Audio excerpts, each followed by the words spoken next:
Good evening, everyone. It's Tuesday evening, March 3rd, 2020. Welcome to Radio Westchester's coverage of Super Tuesday, brought to you by PluginVirtualReality.com. I'm Bob Marone, the general manager and the anchor here at Radio Westchester. I'm here with the political operative and Democrat Jovan C. Richards, another political analyst, Chris Medina, and we even have a candidate in the House already, Alex Rothmayer. Is it Rothmayer? Say it again. Rothmayer. You like it when it's like Roy Rothmayer, and he is running for the position of Assemblyman here in Westchester. Welcome to the program. Now, before we get to it, we are broadcasting live from New Rochelle, New York, and we didn't want to ignore the breaking news that came out today for some of you who are concerned about it. So we'll get to that first, and then we'll get to, of course, Super Tuesday. We have some 19 states in play, over 1,500 delegates. We already know some delegates who have voted, some delegates who have come in. We have some counts. We have some states. A lot of questions are out there. Will Biden be able to continue the ride he seems to be on? Will Sanders surprise and take Super Tuesday from him? Will Warren stay in the race? Will Bloomberg's money make any difference here? We don't really know. Of course, everyone does know that Ms. Klobuchar and Mr. Buttigieg have already used their endorsements to support Joe Biden. So an awful lot is going to happen, and we'll be covering it state by state, and we'll introduce our panel in a minute. But what we need to tell you is here in New Rochelle, and it's been making national news today, a 50-year-old New Rochelle attorney has tested positive for the coronavirus. The governor confirmed it. We had today George Latimer, the county executive, Mayor Noam Bramson, and also the county health commissioner explaining to us what they will do. He's an individual. The man is in the hospital right now at Columbia Presbyterian. He's a 50-year-old attorney. We don't know how he commutes to work, and we are here from the train station, so far everyone's well, as I look at all of our guests. He has 2 children that are in school here in Westchester, and those schools have been closed, and they're going, and one of the children does have symptoms. That much we know. And so there's an awful lot going on to try and determine the genesis of it. Once again, we're dealing with someone who got it out of the general population. There is no direct link to China, nor has this man traveled. And for those of you who are wondering about the organization, it's Orthodox schools. 2 Orthodox schools have been closed. And the individual in question was a member of Young Israel here in New Rochelle, of that congregation. And they are telling the people who were at a congregation with this individual at a specific service to stay at home and wait out the incubation period.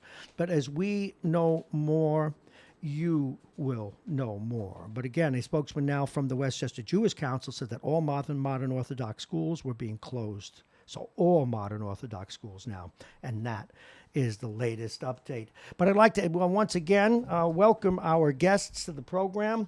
And I'm going to go from left to right. You can see them. The gentleman in the blue sweatshirt, Jovan C. Richards, a broadcaster, does PR, but also is a political operative for the Democratic Party. Good evening, Jovan. Good evening, Bob. We'll be coming back to you for what's at stake. In the middle, we actually have the candidate, the aforementioned Alex Rothmayer. We'll be talking with you in a little while. And Chris Medina. Chris, good evening. How are you? Say hello. How are you? Get closer to that mic. He's got a wonderful voice, folks, and he will be one of the political analysts here. We have many people calling in from around the country. Jovan, we have some results so far. Actually. What do we have? So we have 4 states that are being called via Politico and CBS News. Right now, we have for former Vice President Biden, we have Virginia being called for Vice President Biden, North Carolina being called for Vice President Biden, and just recently, Alabama was also called for Vice President Biden. And for Senator from the great state of Vermont, we have Vermont. We have Vermont. Vermont was called for Bernie Sanders. Oh, you said Vermont was called Yes. for Vermont. They knew that in Vermont. Yes, they so did. one more time, I'm looking at it. Give me those again, because we have a chart, folks, Vice that we will President be Biden, working off of. That's today. right. Vice President Biden right now holds the lead in Virginia, North Carolina, and Alabama, and Senator Sanders has Vermont. So Virginia, North Carolina, and what else? And Virginia. Virginia, North Carolina, and Alabama, and then Senator Sanders has Vermont. He has Vermont. Well, that makes sense. That is his next door neighbor. Now, that's his home state. Pardon? That's his home state. Well, yes, it is. And I just want to give a primer.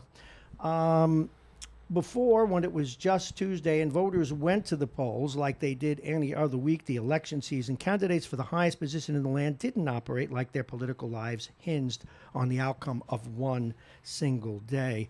This Super Tuesday business is a different story. Not that the person who comes out ahead, because there aren't enough delegates at large to do it, but not the person who comes out ahead in Super Tuesday is necessarily going to go on to be the candidate, but there is a strong possibility that that person will. Now, for those of you who don't really know what Super Tuesday is, or who are maybe joining us for the first time, it's the closest thing we have to a national primary. More than a dozen states will hold their primaries today, as will Democrats abroad. You mentioned earlier Samoa's in play. In fact, we heard that it's already gone? No, not yet. Okay. It's still in play. Because we had a listener just texted us and says they think that Bloomberg got it. At any rate, the American Samoa Democratic caucuses are set to take place as well. Some of the states will vote today, like California and Texas. They have enormous troves of delegates available for the taking. And if you add the 135 delegates allocated from the early voting states like Iowa, New Hampshire, Nevada, and South Carolina, by the time Super Tuesday has ended, almost 40% of the total delegate allocation will be spoken for. And as we said, if one candidate opens a wide delegate lead, it could prove mathematically difficult for others to recover. Now, Jovan, you've been covering this stuff pretty accurately and pretty diligently over the past several weeks. Mm-hmm. And you're involved here in the party politics in Westchester County and New York State. Just a little bit. Have just a tiny little bit. We seem to be seeing a bit of a change. Yeah. This is a county that voted overwhelmingly anti-Trump, if you will. It's been a county through different groups, Indivisible Westchester and others, that have been moving more firmly to the left. Yep. But yet, am I right, are we right, in seeing that there's now a push back to the middle because of electability? What are you seeing? Well, I'm not sure if it's electability. Listen, so right now, especially in Westchester and in the greater U.S., you are seeing a lot of progressive principles and progressive values being showcased and being wanted, and a need for that type of policy change, which is great because at the end of the day, it's very much necessary. I have a lot of student loans that I would love Senator Sanders to cancel for me. It's a waste of money. And right, Bob. And I would absolutely love him to take care of that for me. And I think our healthcare system, especially with the coronavirus going around, right here in our town, right here where we're broadcasting from, Sound, kind of central healthcare is definitely important. So, although these progressive values are necessary, and you're seeing the very young individuals come out and kind of push for that with some of the older generation, like a Bernie Sanders, and they're all, that's his real. A little closer to the mic, would you? That's his real big group is young individuals. Not saying that Senator Warren nor former Vice President Biden don't have a young coalition as well, but Bernie really holds the lead in that 18 to 36 category. The larger question becomes, and we're going to ask Chris Medina in a minute, who is of that age group and knows how they think, or at least how he thinks. We can minimally call it that. If Bernie doesn't win, how are these people likely to vote? So that's going to be the biggest question for our analysts throughout the evening. Of course, we have analysts coming from Connecticut, D.C. We have some D.C. insiders. We have some Tennessee, Texas, Massachusetts. That's going to be the real question for our analysts tonight. Can Bernie walk in Milwaukee and walk out the winner if he is that close to being the winner, or are we going to see a pushback from the center versus the far left? Okay, it is 8:10 in the evening. This is Radio Westchester's coverage of the 2020 Super Tuesday voting. And with us is Chris Medina. Now, Chris, welcome to the program. You can take the mic for you. We're going to talk to the candidate a little separately in a few moments. What is your involvement in Democratic politics these days? Tell us about it. Well, as I speak here with Jovan, pretty mainly arguing with me. Arguing with him? Yeah, I am a pretty firm Bernie supporter. Okay. I consider myself progressive. But that's important, yes. Warren would be a strong second for me, I think. Get a tad closer to that would be the case for most Bernie supporters, with Bernie being the number one choice, Warren being the number two.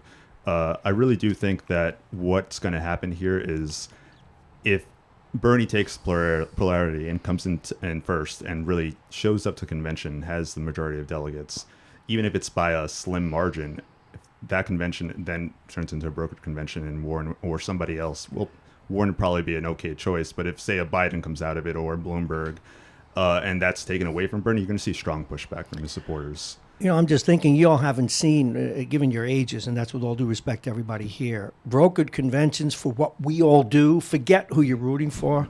They're a hoot. They're a lot of fun. I remember as a 10-year-old in 19... No, it was 64. 68. Yeah. So, well, 68 wasn't quite a brokered convention, but it was contested enough to be almost as exciting. But 64 and 60 with Kennedy...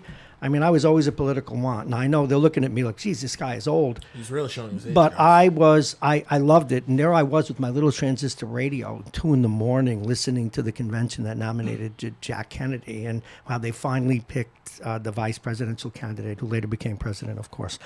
So we have all this to talk about. Now, what I need to ask you, Chris, is this. For those of us who are trying to keep our distance, now, full disclosure, I'm your basic moderate Democrat. In that sense, okay, I'm independent. I voted for Republicans and Democrats in my life, so I don't have that way a horse in the race, but I am looking to go moderate. And my concern is what happens if Bernie loses. I honestly can't see, and I'll take pushback on this, I can't see any other far-left candidate making it. I really can't, but Bernie can. But if he doesn't, how does this powerful political group that supports him, frankly, is going to be the future of the Democratic Party, are they ready to do what people have done for the 200 years plus we're alive? Are they ready to compromise? I think it really depends on how he loses. If he comes in the lead and it's taken away from him, I think you're going to face strong pushback from his you mean if supporters. it's coming like some sort of backroom deal? Exactly. But if he loses because of a brokered convention, despite the fact that he's in the lead, again, I think he'll face strong pushback. But if, say, Biden runs away with this thing tonight, I think you're going to see most Democrats are going to be willing to support him. There was a time, and this again for you and for Jovan, and we're going to talk with the candidate in a minute. We want to do that early, and it's been really kind of him to come in, and he has no idea what we're going to ask him yet, and that's Alex Roithmeyer. But I got that right, too. It's my job to remember names, sir. Elizabeth Warren, for the longest time, Chris, she was the adult in the room. Mm-hmm.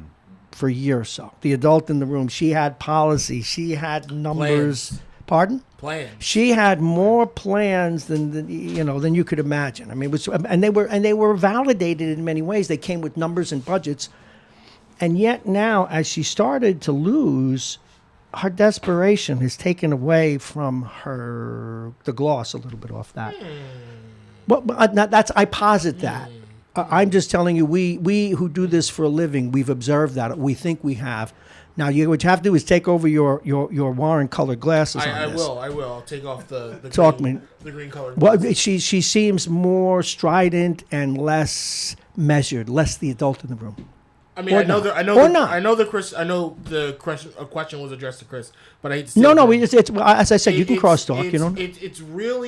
It's really about, at the end of the day, who can unify the party. If we're going into a brokered convention... I don't think it'll happen, but go ahead. Let's say we do go into a brokered convention. Elizabeth Warren is directly in that middle, and she can be the one to unify the party. You think she's in the middle? Absolutely. Elizabeth Warren's in the middle? She's not... So right now, in this spectrum of candidates that we have, right?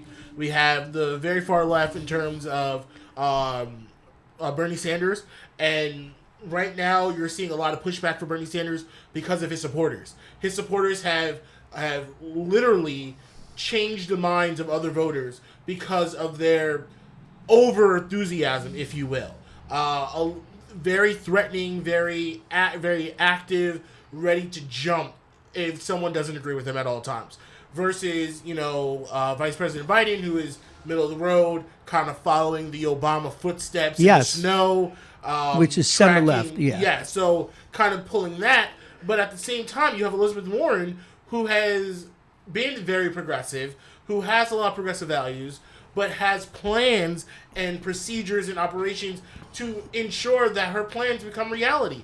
A lot of what Bernie is kind of saying here and there, his plans don't necessarily always add up. And they change. They fluctuate from time to time, as all plans do, because that's what happens, right? Well, so, but at the end of the day, Elizabeth Warren has been the most consistent, the most persistent. Why do you think she's lost traction versus Bernie and maybe even versus Biden in recent weeks? I'm just trying to analyze it. I mean, that's a great question. And, that's a question for a lot of the voters, and hopefully some of our analysts later in the show can talk about it. You can weigh it. I do want to posit something, and you can add this to your reaction. Yeah. I think where the voting public at large, right, left, and center, and this is one of those things that women have to deal with, whenever they get angry, they're called shrill. It turns people off, and it's an unfortunate reality. When a man does it, he's strong. Yes, sir, please. Just actually exactly on that point. So Alex, go ahead. What, am I close enough? Good? Yeah, you're good. One of the benefits of running full time is that I get to talk to a lot of voters. Mm-hmm. And as much as I want to talk about the New York State Assembly, most people want to talk about presidential race. So I actually had 2 interactions with women around Warren's age after the last debate. Yes. Because there was a lot of young people, especially Westchester Young Dems, shout out there, that loved how she just went after Bloomberg and seemed to get underneath his ribs and right there.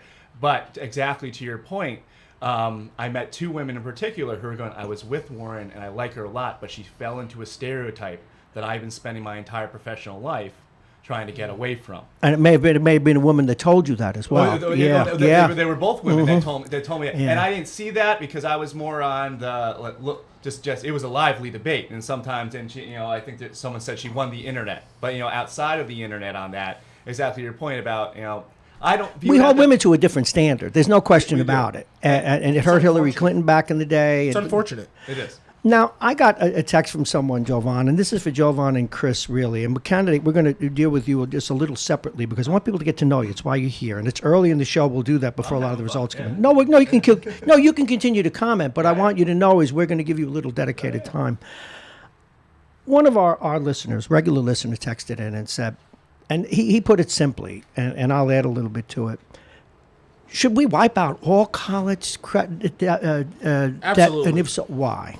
From your point of view, from the left's point of view. I am broke, and I don't want to keep paying it. Well, so you're being very honestly almost selfish in that. I mean, listen, the fact of the matter that to educate yourself, yes, to get a higher education, which you more or less need in this economy to get a job that pays you more than enough. I live in New Rochelle, right? Yes. We both do. We know how expensive it is to live in New Rochelle. There are apartment buildings in this city that are going for $4,000, and they're only studios. That is unbelievably irresponsible. Well, what about if someone says, well, you should move to the Bronx, where it's a little cheaper, or take a train up to Rockland County. I love my city. Go to the boonies. I plan on creating a family here, and I will find a way to live here. However, to plant these developments that most New Rochellans can't use to try to create a city-type atmosphere is a little irresponsible.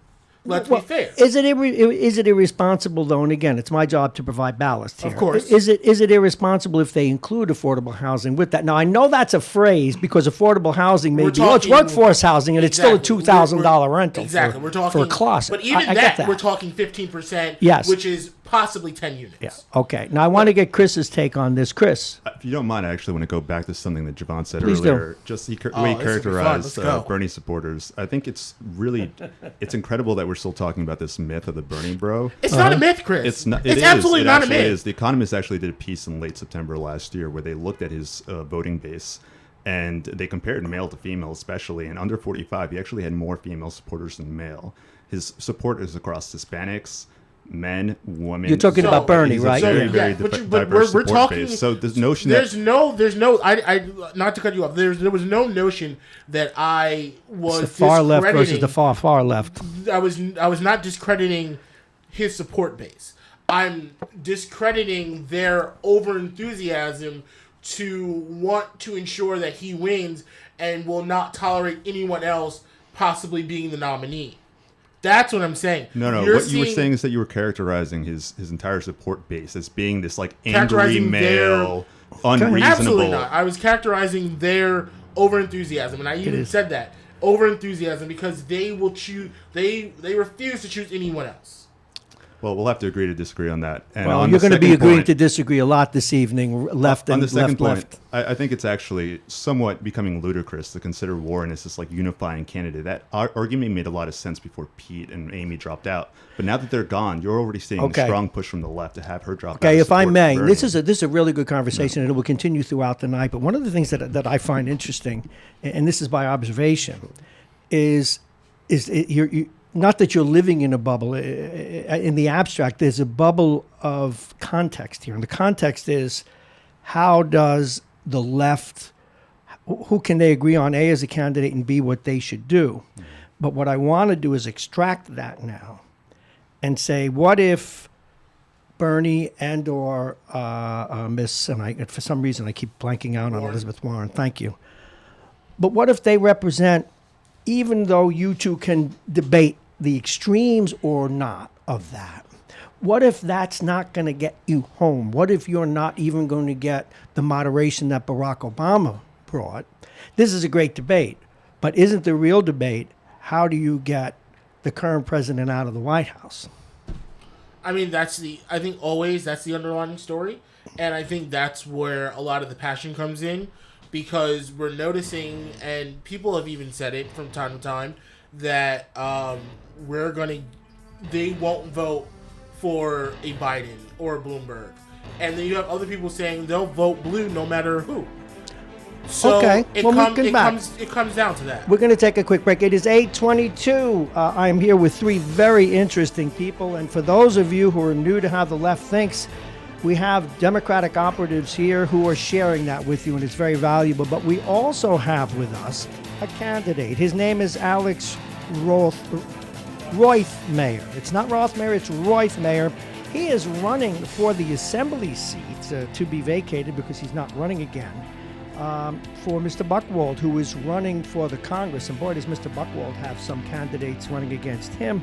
And then we're going to find out why he wants to do this to himself and what his reasons for running are when we come back. This is Radio Westchester and is our coverage of the 2020 Super Tuesday. We'll go over the results with you when we return. We're brought to you this evening by pluginvirtualreality.com. We do it here at the studio. We can also take it out to you. And what we're talking about for your party, for your bar mitzvah, your wedding. A lot of you go to weddings today and you'll see where they've got they put your face in there and they take a picture of you, or you can throw the little bean bags in a hole. Imagine though if at your wedding or your bar mitzvah or your political, if you win and you're having a party, sir, you have instead two separate camps where we set you up and you have the virtual reality experience. And for those of you who participated, what's good about it is it's not just fun for the person who's involved. The observer sees what you don't see when you're in it and watches you deal with it. It's hysterical all the way around. If you're interested in that, call us right here. This is Radio Westchester, media by Roberts, the holding company. Convey Media has deal for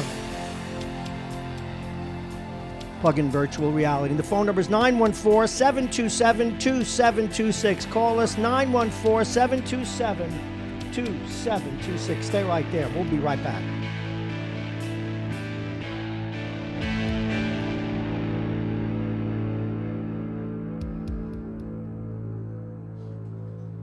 All right, you've had a chance to catch your breath. We have a lot to do tonight, but early in the broadcast, we will talk with a candidate. Early in the broadcast is the time to do that as the results come in. And once again, as Jovan has pointed out, we have people and operatives and candidates calling in from various states around this union. Remember, this is Radio Westchester's coverage of the 2020 Super Tuesday. A lot of states in play. Alabama, Arkansas, California, Colorado, Maine, Massachusetts, Minnesota, North Carolina, Oklahoma, Tennessee, Texas, Utah, Vermont, and Virginia. We'll go over those results. And again, we did get a text from a listener who says that the American Samoa went to Bloomberg. So we'll confirm that and we'll let you know. But first, please welcome to our microphones a candidate. And it's always nice to have a candidate on Super Tuesday. It's Alex Roithmeyer, and I'm getting it correctly. It only took me 20 minutes, sir. Now, if we understand it right, we're going to find out a little bit. I understand you were the chief of staff for Mr. Buchwald. Is that correct? That is correct. I was the chief of staff for the last 3 years, and for the 7 years he hired me in 2013, and here I am. Okay, get just a little closer to the mic. Now, we Happy asked this question, and in the 15, 16 years I'm doing this, at least here in Westchester, I asked the same question every candidate the first time. Why in God's name do you want to do this to yourself? Why I want to do this is not because it's not about me. It's about the community, and it's about the marginalized individuals in our communities, and standing up for them, and being and having a good representative, and having democracy work for the people. And in the state assembly, I've had the experience to see how that's done, and how that rubber can really meet the road and really affect people's lives positively. As a chief of staff. Now, I guess doing that, you spend a lot of time in Albany. Yep, you yep. see how the process works. You work for Mr. Buchwald. Let's learn a little bit about you. Where'd you grow up? Where'd you go to school? So I'm a 28-year resident of White Plains. So White Plains, graduated from White 28-year resident. Is that? I usually don't ask the age, but are you telling me that that's how old you are? No, I'm slightly older than that. I'm actually going to be turning 30 on Friday. Oh, how awful. Folks, this man cannot be a part of the new left. He's ancient. Go ahead. Know that you're hated. Oh, that's okay. I'm in politics for that. Not only by me. Go ahead. Right. Good for you. No, but 28-year resident of White Plains, graduate of White Plains High School, Cool. Class president for what it's worth. I was a student politician. They're doing that. School shut down over me in 1969. Our prom prices were This 10 could years. be one of our guests. So Okay, let we'll me see. plug in the guest. And guest, please hold. Guest, please So hold. Go Alex, ahead. continue to tell us about Oh yeah. Yes. I went to Marist College up in Poughkeepsie, and then after school, I started working on some campaigns. Got hooked up with Assemblyman David Buchwald, or candidate Buchwald at the time. He won. He hired me as community liaison, and I worked my way up from there. What was your major? Political science with a psych minor. Well, that'll help you. I was a political science major too. So you've had the bug your whole life. My entire life. Yes. You probably could relate to me with my little. We used to call it a transistor radio. No comments, please. Up till 1 o'clock in the morning, listening when I love politics all my life. No, it's not just about politics. My parents met in the March of Dimes. No kidding. So I come from a household that's about health nonprofit. So it was always kind of had the bug about, there's someone out there that needs your help. And I just... Now, your parents, are they politically inclined? No, well, they're Democrats. They're good Democrats. Oh, good. He gave it the old fist pump. Good Democrats. Oh, my goodness. It's a Democrat. Very Nice. supportive of their son. And I would call them strong supporters, I would say right now. Oh, good for you. Children? You have a family? I actually, at the end of the year, will be my first wedding anniversary. At the end of the month will be my first wedding anniversary. Oh, okay. Yeah, For those of us who've been around that block, I used to be 6'6" and had blonde hair. God. So anyway, we can continue. All righty. Now, what are the issues that drive you, and how will you be different from Mr. Buchwald? So the issue. And we'll get to that guest in a moment. Yeah, don't worry. the issues that come up, it's very much affordability for the district. We have high property taxes, we have attack on assault deduction, as well as high rent, which we were talking about. And the way I like to speak about it, the cowboy and the farmer can be friends in that way. It's just too unaffordable. Going to student debt, that goes into the affordability of the district. But really combating hate and holding utility companies accountable is really where I think I Okay, now will you be in the June primary, or do Yes. you already have the... Okay, the No. party hasn't picked a favorite yet, have they? No. Or at the convention? No, we didn't have a convention. We have. I am one of 5. But yeah, now it's petitioning time. Now it's just about getting the signatures, getting out there. And Isn't Jovan in charge of getting signatures? well, we'll see. I'm doing something this Saturday. We'll see. You should see. He got me to sign. I have no idea what I signed, but there's nothing left in my bank account either, so I have no idea what he handed me. I was going to ask for a donation after this, but now I won't. Well, I can't on the air. It would make. Well, you're going to ask for a donation from Jovan? Well, he apparently has all your money now, so I don't know. Well, then you can. So, I want you to take one issue. We got to get to this caller, and we'll talk to you again a little later. And again, I want to remind folks, Alex, and the cool thing is his name. People think it's Rothmayer, but it's Rothmayer.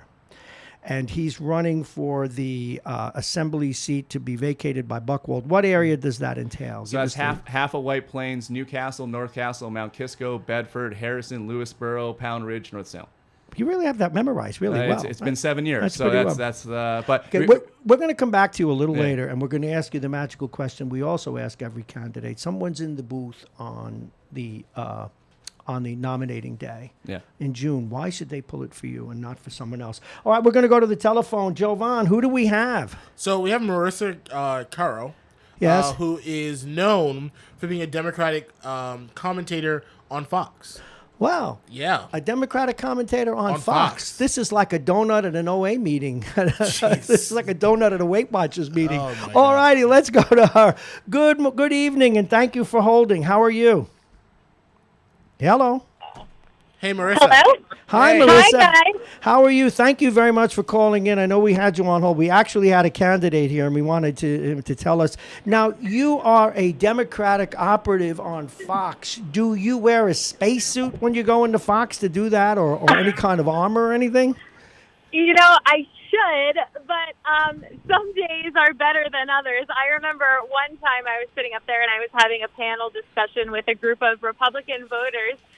And I said, look at how nice it is. We're all getting along. This is why more women need to be in office. And one of the women goes, yes, we love you. And the other one says, yeah, we tolerate you. So I guess that's how some of the Fox viewers feel about me. Okay, well, then actually, though, we have a really good friend of this program. She's been on our air 15 years, and she is a frequent guest on Fox, whom you probably know, Jeannie Zaino, professor from Iona College. In fact, she's working tonight for... She's working for Bloomberg. Oh, is she? Yeah, she's working for Bloomberg tonight, Bloomberg TV.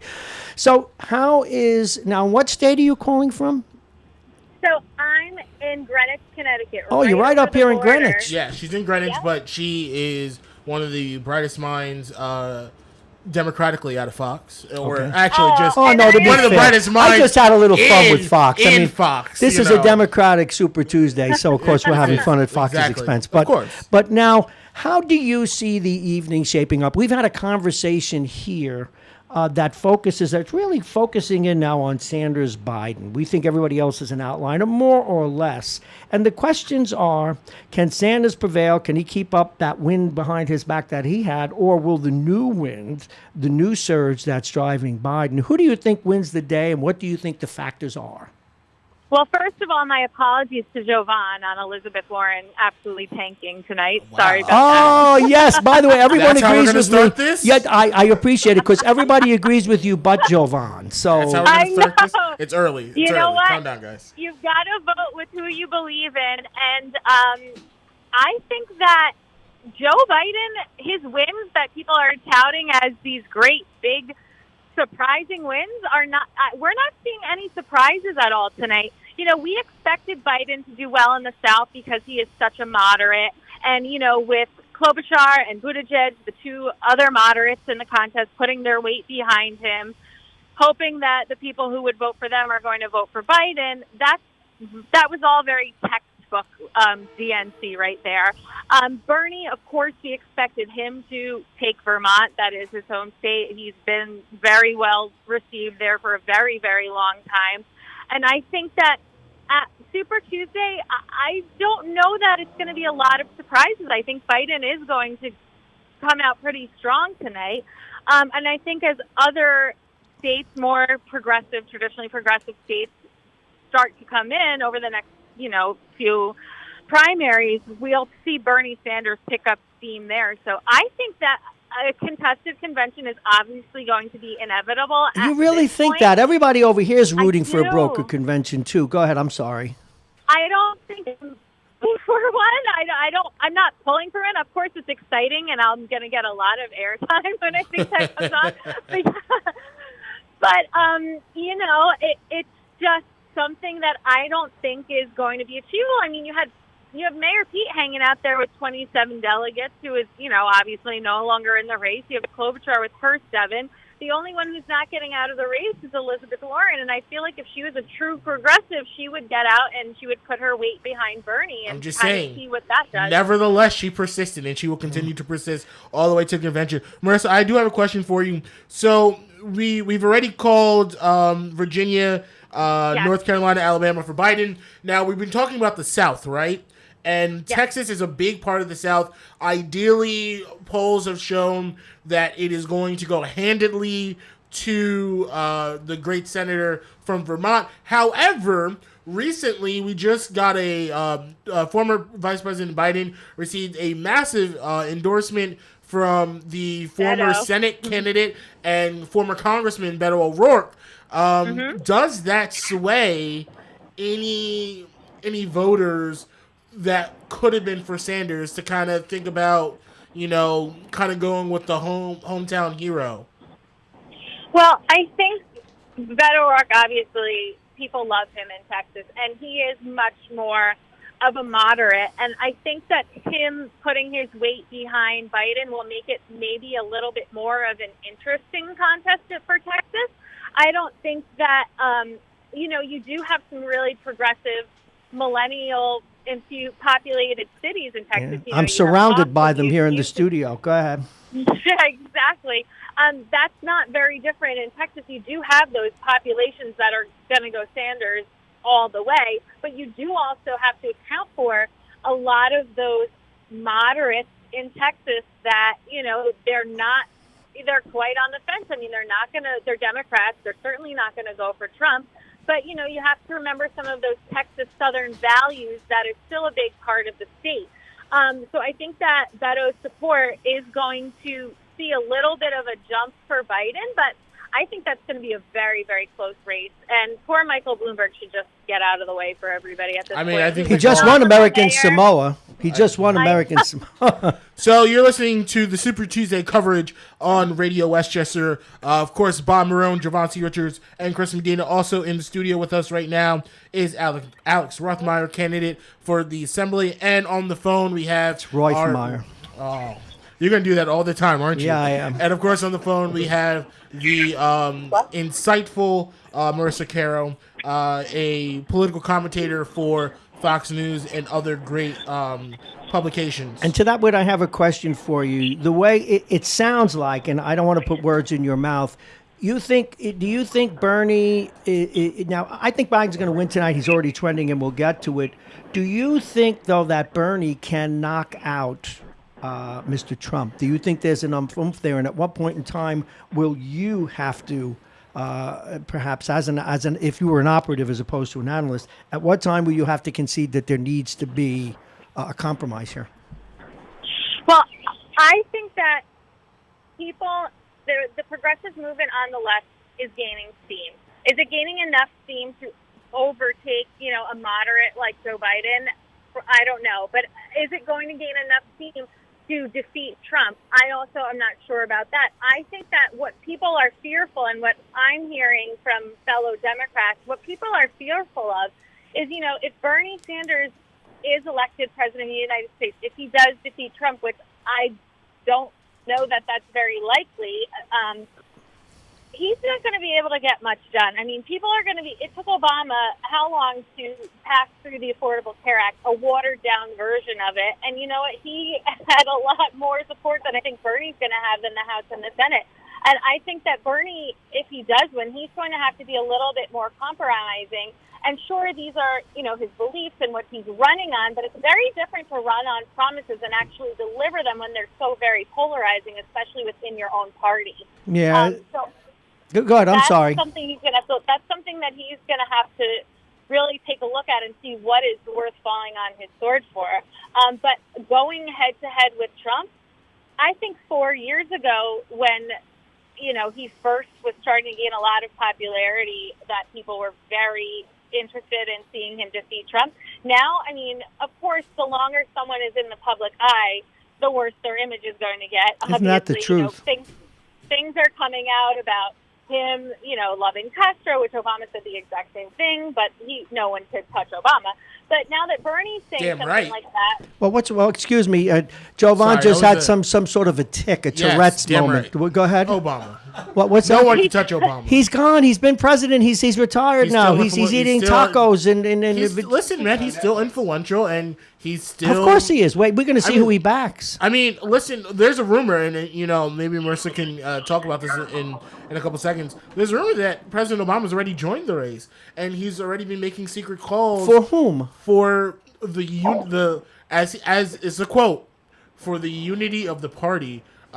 He's made that sounds like Joe Biden to me. He's made calls to certain people that are no longer in the race. Okay, that's a rumor, though. I want to give Chris a chance. We have someone here, and we put him. He's at the right of the table, but he's on the left of the discussion. Chris Medina, what you're hearing from our guest and from Jovan, what's your reaction to it? And he's a strong Bernie supporter, to put it mildly. He's got on his forehead, if you can see in the camera, he's got his little tattoo there. Go ahead.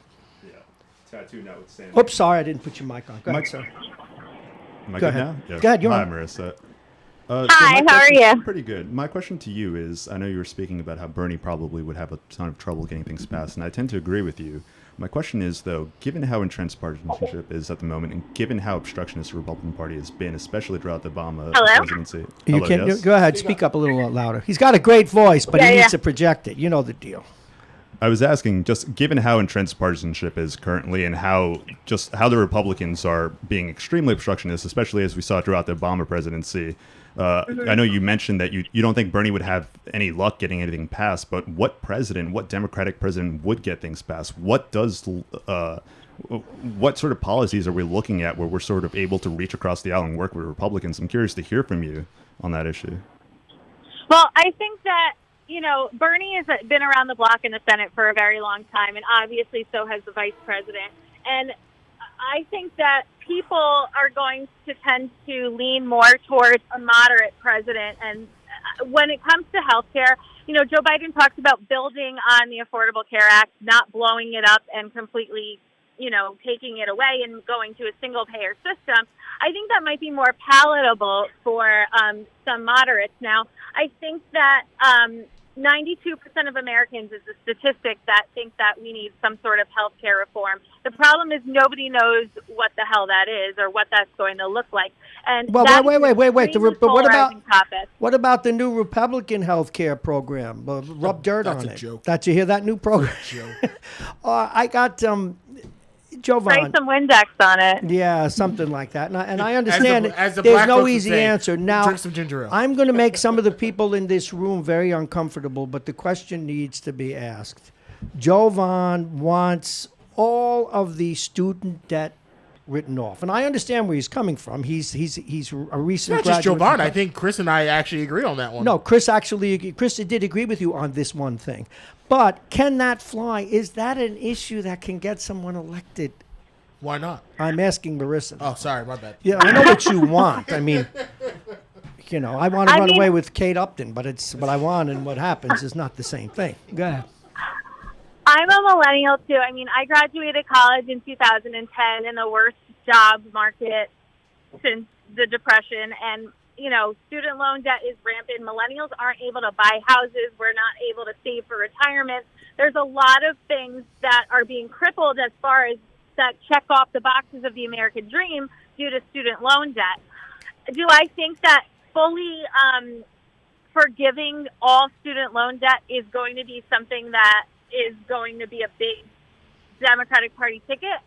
I don't know. I don't think that that's what's going to sell boomers, because boomers, they don't want to see our debt forgiven. They pay for their own college, and they don't want to pay for ours. Although there is a middle here. To be able to refinance student loan debt, you can refinance the mortgage at a lower rate. Jovan, once you paid some of it off. Marissa, Jovan is having a moment here. You made his evening. But here's a question: as someone who is yes, I'm a boomer, but it has always seemed to me, and I say this with all sincerity, that it is out of hand, and what we're doing to our young people is horrible. It's onerous. It's disgusting. However, I've always wondered why Wall Street and all its creativity couldn't create some sort of, maybe there's some forgiveness and then a program that's affordable based on a percentage of your income or something like They that. profit off of it. But pardon? Yeah. They profit. No, but you can still, believe me, I know enough about Wall Street. There are ways you can make a profit in the long term too.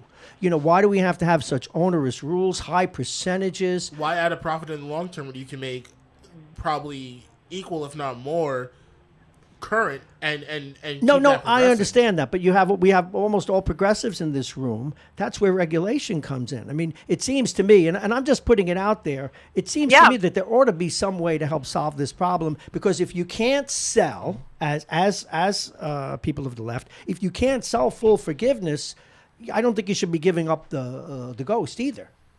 No, Excuse me. absolutely not. And I think that there needs to be some sort of look at higher education in our country. Yes. When you look at the administrative costs of these colleges, I mean, you have presidents of colleges that are making $700,000 a year, and tenure track teachers making $300,000 a year. Mhm. It's not even even in a public college, it's not comparable to what their peers are making at a lower, education level in high school. You need to take a look at those administrative costs and see where can we fix this. There is no reason that a year of college should cost $80,000 a year. That's obscene. I mean, even No, it people is. with money don't want to pay that. No, my grandson, with whom I'm very close, is getting ready to go off to college, and his Already? mother. Oh my God. Yeah, he's 17. He's Jesus. going to college, I've known and this kid he's for come his on the whole air life. with Jovan and I for years. And his mom's got a great job. She's a microbiologist. She does well, but we're looking at some of those numbers. They are scary. Yeah, I know. And you've got a plan for it, and then she's got a daughter right behind that. And we have a candidate here who's about to celebrate his first wedding anniversary. He didn't get the memo yet about how his life's going to change. But wait till you have a kid. You'll see. Marissa, we're talking again with Marissa Carroll. She is a Fox News personality who covers the Democratic side of issues for them. So let's get a sum up from you. How do you see this going tonight? And if any of the panel here would like to follow up with any questions, please do. Let's get your summary right now. And before you go, we're going to ask Jovan to give us an update. So wait for the update as well on the numbers. But go ahead, please, Ms. Carroll. I see Joe Biden coming out as a front runner on Super Tuesday. I think that people were surprised, or they say they were surprised on his South Carolina win, but I don't think it was surprising at all. We expected him to do well with the South, and the South tends to go moderate. I think the early states that we are seeing him come in on, we're seeing those big wins for him. He is ahead. Bernie Sanders, not a surprise in Vermont. I think Texas can really, truly go either way, but you do also have these more moderate states that are coming out to vote. I always find that, when you look historically at primaries, that it's usually the progressive left that comes out to vote and the extremely conservative right that comes out to vote in these primaries. So Sanders having such a high showing and, getting a good accumulation of delegates tonight isn't surprising when you do have a lot of progressives coming out. But I think ultimately in the states that you're looking at overall, Joe Biden is going to come out on top this Super Tuesday. Okay, well, don't go anywhere. We want Jovan to give an update But and maybe a follow-up question. Go ahead, to Jovan. that point, Marissa, we haven't really discussed the biggest state in Super Tuesday. California. Is California, and that's 415 delegates, right? So Yeah. Hey, ideally, Marissa, you noticed that the college education he hasn't paid for yet has taught him to count. We're I'm very impressed. good at it. Yeah, I'm very go ahead. good. Mathematics. It's like Andrew Yang in here. Hashtag math. So Marissa, California, right? 415 Yeah. delegates. That could ideally change the entire formula calculation to consider Joe Biden being the victor, especially if Bernie Sanders comes away with Texas as the majority. Well, California, I think, can also go either way because as well, and it's a massive state. You do have the progressive people in California in the major cities like LA and San Francisco, but you do have those mountain towns in California. You have a lot of those in between places. People forget how big of a state California is. Obviously not when you look at that delegate count. But, I still think Biden could pick up a good showing there. I mean, I really do. Okay, let's go. Let's do an update. But first, Chris, any other questions for our guest before we move on? No. I do think that Bernie has a good chance of taking California. I do think he needs to overperform there in order to really have a good night tonight. And I think that's possible. I mean, he's been in this state really sort of organizing and structuring his election here since he lost to Hillary in 2016. Okay, let's get some results. Don't go anywhere yet, please, Melissa. We want to get an update. What do you got, Jovan? What do you got for us? All right, give us the tally. You're listening to the Super Tuesday coverage on Radio Westchester. I'm Jovan C. Richards, and this is what we know. Mike Bloomberg, former mayor of New York City, has taken the American Samoa. Former Vice President Joe Biden has taken Virginia, North Carolina, and Alabama. And Senator Bernie Sanders has taken Vermont. So we are waiting for more to come in from Massachusetts, Maine, Oklahoma, and Tennessee. And later tonight, we'll be looking into Colorado, Minnesota, Texas, Utah, and California. Any reaction to those results, Ms. Carroll? To be fair, this is, it's very early. Marissa has said it constantly and correctly. This is what we are expecting. Joe Biden does well in the South. He does well in black neighborhoods, as well as Bernie. Bernie does well in black neighborhoods as well. Not as well as Joe Biden, in my opinion, but Bernie also has that it factor with the Latino community that we don't see with Joe as often. So I think the math right now is great. I think California is going to come out big for Bernie. I think Bernie takes a majority of the delegates. However, I don't think he takes them all because I think Joe is going to qualify for more than enough delegates coming out of California, to come out, as well as Texas. And I do think Texas is still in play. Okay, now before you go also, you may want to respond to this. It'd be nice to get a feedback from a candidate himself. And with us is Alex Roithmeyer, which we'll get Jovan to pronounce before the end of the evening correctly. Now, Alex is running for the state assembly here in New York. Alex, what's your hearing? What's your interpretation as someone who's been out there in the hustings? You've worked for your assemblyman. You're out there yourself. How do you see the race shaping up so far this evening? This race, well, I think it was. I expected Sanders to do well as the former vice president, but. What we haven't spoken about is what Mike Bloomberg needs today. Yeah, go ahead. In order for him to keep spending all his money hand over fist for stuff, he does have a certain appeal, and I am seeing him on the scroll every once in a while. He's on the board. So I'm more worried about what is a victory for him tonight. That's a good question, Melissa. Well, he does have a territory. Let's give him some credit. And he's got more money. He beat Tulsi in that He's got more money than God. Now, and the secondary question is before you go, Melissa. Although that's one person we haven't spoken about at all what today.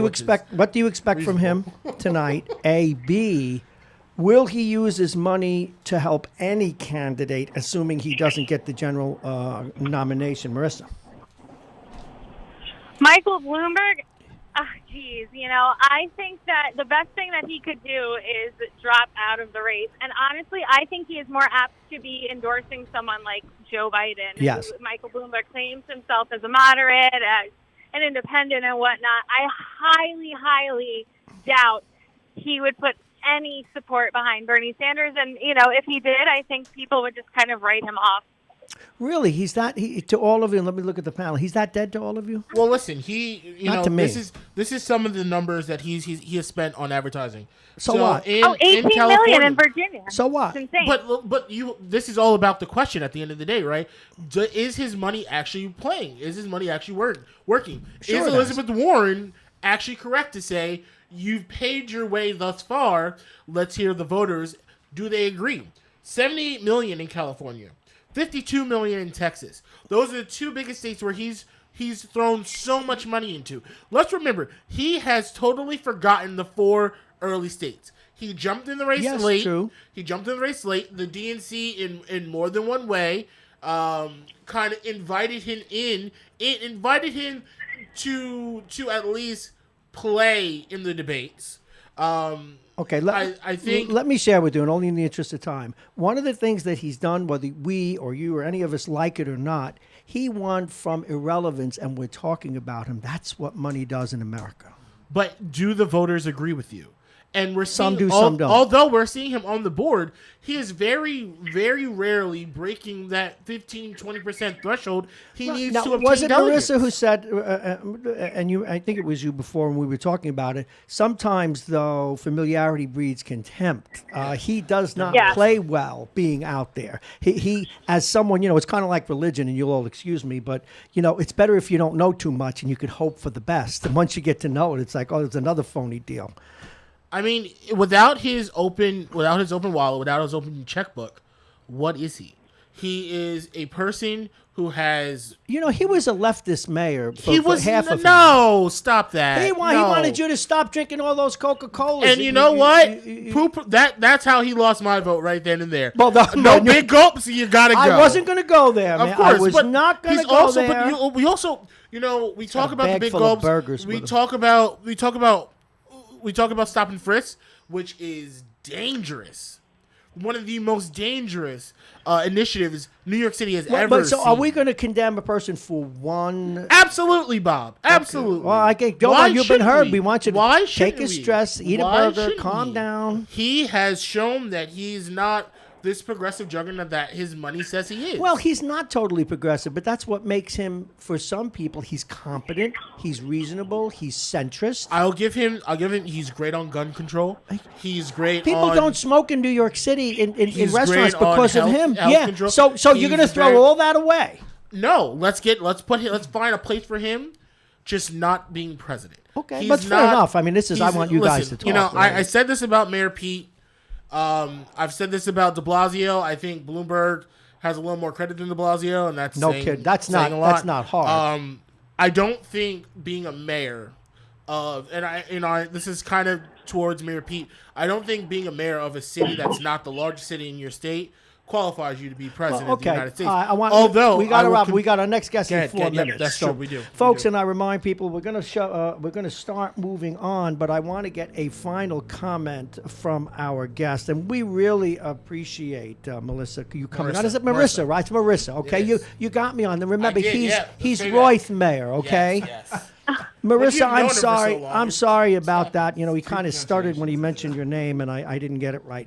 But anyway, I really appreciate you being with us. Your final comments before we send you back to Greenwich. Well, it's going to be an interesting night to see what plays out, and I think that whatever happens tonight is going to set the tone for the rest of this primary season, and hopefully, whoever comes out victorious is going to further the Democratic agenda of defeating Donald Trump come November. Okay, thank you very much. Now, don't be a stranger. I anchor a show called Mornings with Bob Marone, Westchester National Regional News. We'd love to have you back. Thank you so much. Thank you so much. Have a great night, guys. All right, we're going to take a quick break and reset. Jovan, who's the next guest that'll be calling in at 9 o'clock? That's a great question. I do not have that. No, he doesn't have it readily available, but he will when we return. You're listening to Radio Westchester. We are the radio station at the train station here in New Rochelle, New York. This is our coverage of the 2020 Super Tuesday. Of course, the Democratic Party in play, the candidates in play: Alabama, Arkansas, California, Colorado, Maine, Massachusetts, Minnesota, North Carolina, Oklahoma, Tennessee, Texas, Utah, Vermont, Virginia, and we have to mention American Samoa, which the aforementioned Michael Bloomberg has won. Now, we also want to share with you our sponsor for this evening. Our sponsor this evening is pluginvirtualreality.com. It's one of our subsidiaries here at Radio Westchester. Now, imagine you have your wedding, your bar mitzvah, or we could have Assemblyman in Hopefulness, Mr. Roithmeyer, for his 1-year anniversary. He says, I don't want the usual, bean bags thrown in a hole. I don't want the picture of me with a pirate. I want my guests to be enjoying virtual reality where they can play it and the other people can watch them doing it. We can bring it out to your house, to your party, to your place of business. You want to do something for the employees, or you can come right here to our studios at night where everything here is modular and foldable, and we do it right here in New Rochelle. Give us a call at 914-727-2726, 914-727-2726. And once again, locally, we're broadcasting live, as you know, here in New Rochelle, and we have to give a mention to what's actually going on outside here. We do have the second case here in New York of the coronavirus, a 50-year-old lawyer. We don't know, and the powers that be do not know how he contracted the disease. He's got no links that we know of to Asia. 2 yeshiva schools have been closed where his children go. He himself is in the hospital right now. He's in serious condition. And that's really all we know right now. Again, we don't know how he contracted it, and everything that can be done is being done. So if you hear about that yet, it's right here. It's right here where we're broadcasting from in the heart of New Rochelle. Once again, perfect timing. I love when a plan comes together. Perfect timing. You're listening to our coverage of the 2020 Super Tuesday. I'm Bob Marone. Jovan C. Richards is with me. He's a political operative, covers these things, works on many campaigns. We're also here with a political analyst. He's I just lost my notes because I'm an idiot. Chris Medina. And we have a candidate with us, Alex Roithmayer. He is running for the assembly seat soon to be vacated by the man who's running for Congress, Assemblyman Buck Wald. So let's get back to the business at hand. And the business at hand is, of course, what's going on across this country on Super Tuesday night. Jovan, welcome back. Assemblyman in waiting, or maybe Assemblyman Rothmeyer, and Chris Medina, welcome back to all of you, and we thank our listeners for listening in. Our next guest, what can you tell us about our next guest? So our next guest is Vincent Fields. He is the president of the Westchester Young Dems, and really good friend and a fellow Warren supporter, but he is insightful as always. And what did you want? Did you produce all of? We have all Warren supporters tonight. No, I thought about that, but then I was like, oh, Chris is here, so that covers that side. Well, Chris is going to keep you all honest. We have the left, the far left, and the left so far they're in the train station. They didn't make it into the studio, but that's how we're doing it tonight. Please welcome, without further ado, he's the head of Young Democrats. He's the president of the Westchester Young Dems. Young Dems. Vince Fields, thank you so much for being with us, sir. Good evening. Thank you for having me. Well, we're glad to have you, and you know what this is really good for? Most of my audience is made up of probably baby boomers and others, and for us, this isn't just a great coverage, and we appreciate your coming on and the panel here.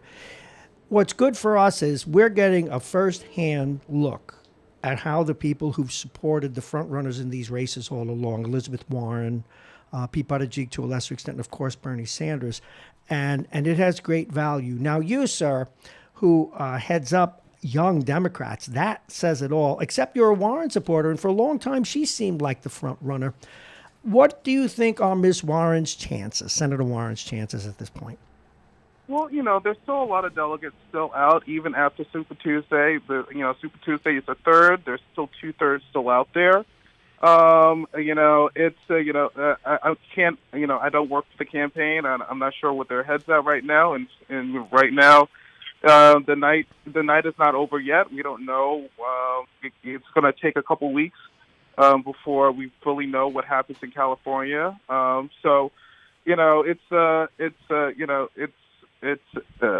see what happens. I guess that's where my head's at right now.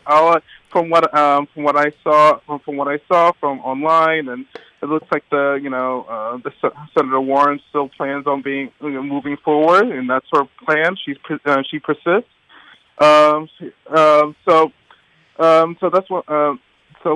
That's what I feel right now. Again, it's anybody's race. Last week we thought Joe Biden was dead in the water, and now he's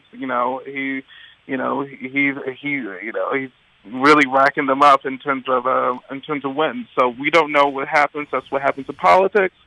It's a very dynamic pursuit. So, I can't make any predictions at this point. If you don't mind, and this is for our listeners too, regardless of the listeners' politics, and they're all over the spectrum.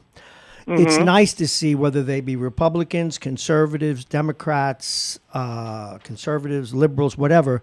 It's nice to see, both here in this studio and from you, young people being more, at least for my money, more involved in politics than maybe perhaps they were since the 60s. And it's a good thing. You got some results. Just give us a second.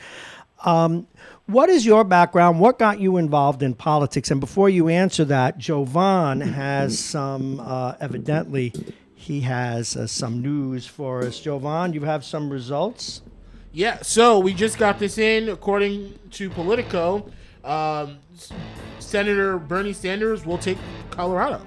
All right, Colorado. Is that? I didn't really think Colorado was Bernie land. They're pretty conservative out there. Like to shoot people, shoot one another out there. Well, Bernie he only has a D rating from the NRA. Okay. Compared to everyone else's F. No, okay, well, there you go.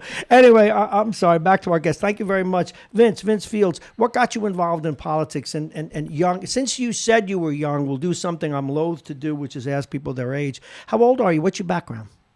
So I will be turning 30 in a couple months. I'm 29. I turned 30 in June. Mm-hmm. I have been working for State Senator Shelley Mayer for the past 3 years. I started working for her when she was in the Assembly. I know Ms. Mayer well. She's been a regular on our broadcast for a while. Give her my regards. Go ahead, sir. Continue. Yes. And I started getting involved in politics simply by volunteering. I graduated from school. I got this job in insurance that I really, really did not like, and a friend of mine was interning with an assembly person. They needed help on political things, handing out flyers at a Columbus Day parade in Yonkers.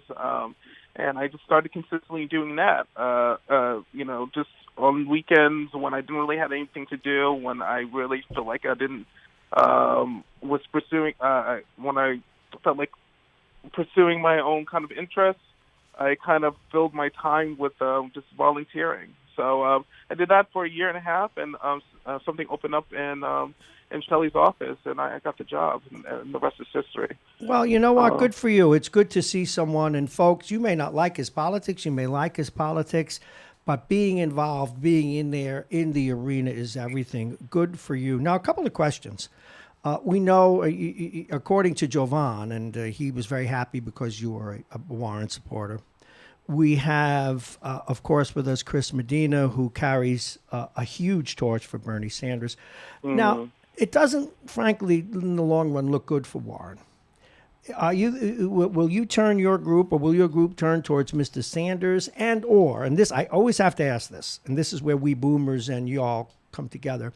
At some point in time, the supporters of Ms. Warren and Mr. Sanders will have to drink the sometimes bitter brew of compromise. Is that something that young people are prepared to do? I think we're more than prepared to compromise. We might be young, but we still understand the process and realize, how things work in our government and how things work in politics. Right now, we're in the middle of a primary, and I feel like now is the time to fight for what you believe in, fight for the policies that you believe in, and fight for the candidate that you believe in. This dialogue from different campaigns or from whatever about if you drop out, you're costing my candidate a win here or win there. I don't buy into that, and I never bought into that before before the primary. Moving forward with the potential convention, it looks like no candidate is going to have a plurality of delegates to outright win. Oh yeah, no one's going to be doing that after tonight. Do you think we'll have a brokered convention? It's a possibility, and frankly, multiple campaigns have kind of factored that in.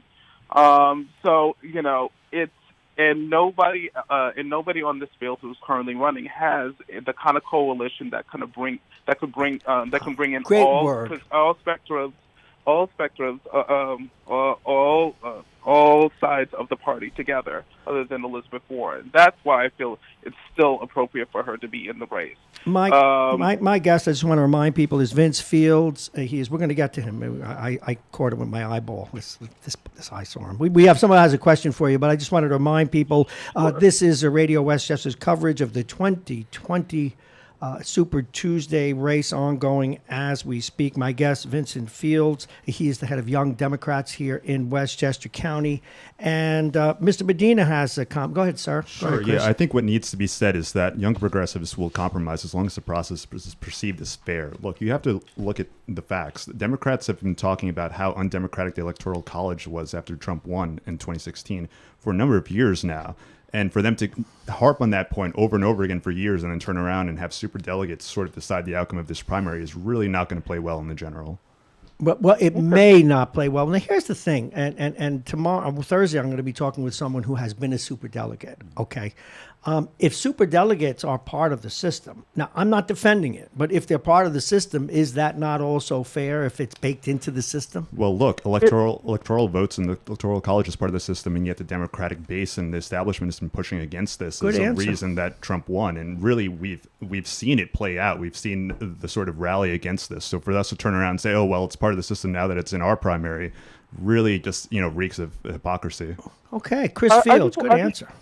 I just wanted to say that to Chris's point, this is a reform system. This is a new system that his candidate actually had a hand in changing. And he really fought for this. Him and his allies fought to have this kind of new system at our convention. So to say now that the rules are unfair is kind of it's a little silly. From my perspective, the rules are the rules. I think, Senator Sanders has a very good shot of actually being our nominee. And of course, I will vote for any Democrat moving forward to defeat Donald Trump. But to say that, the rules,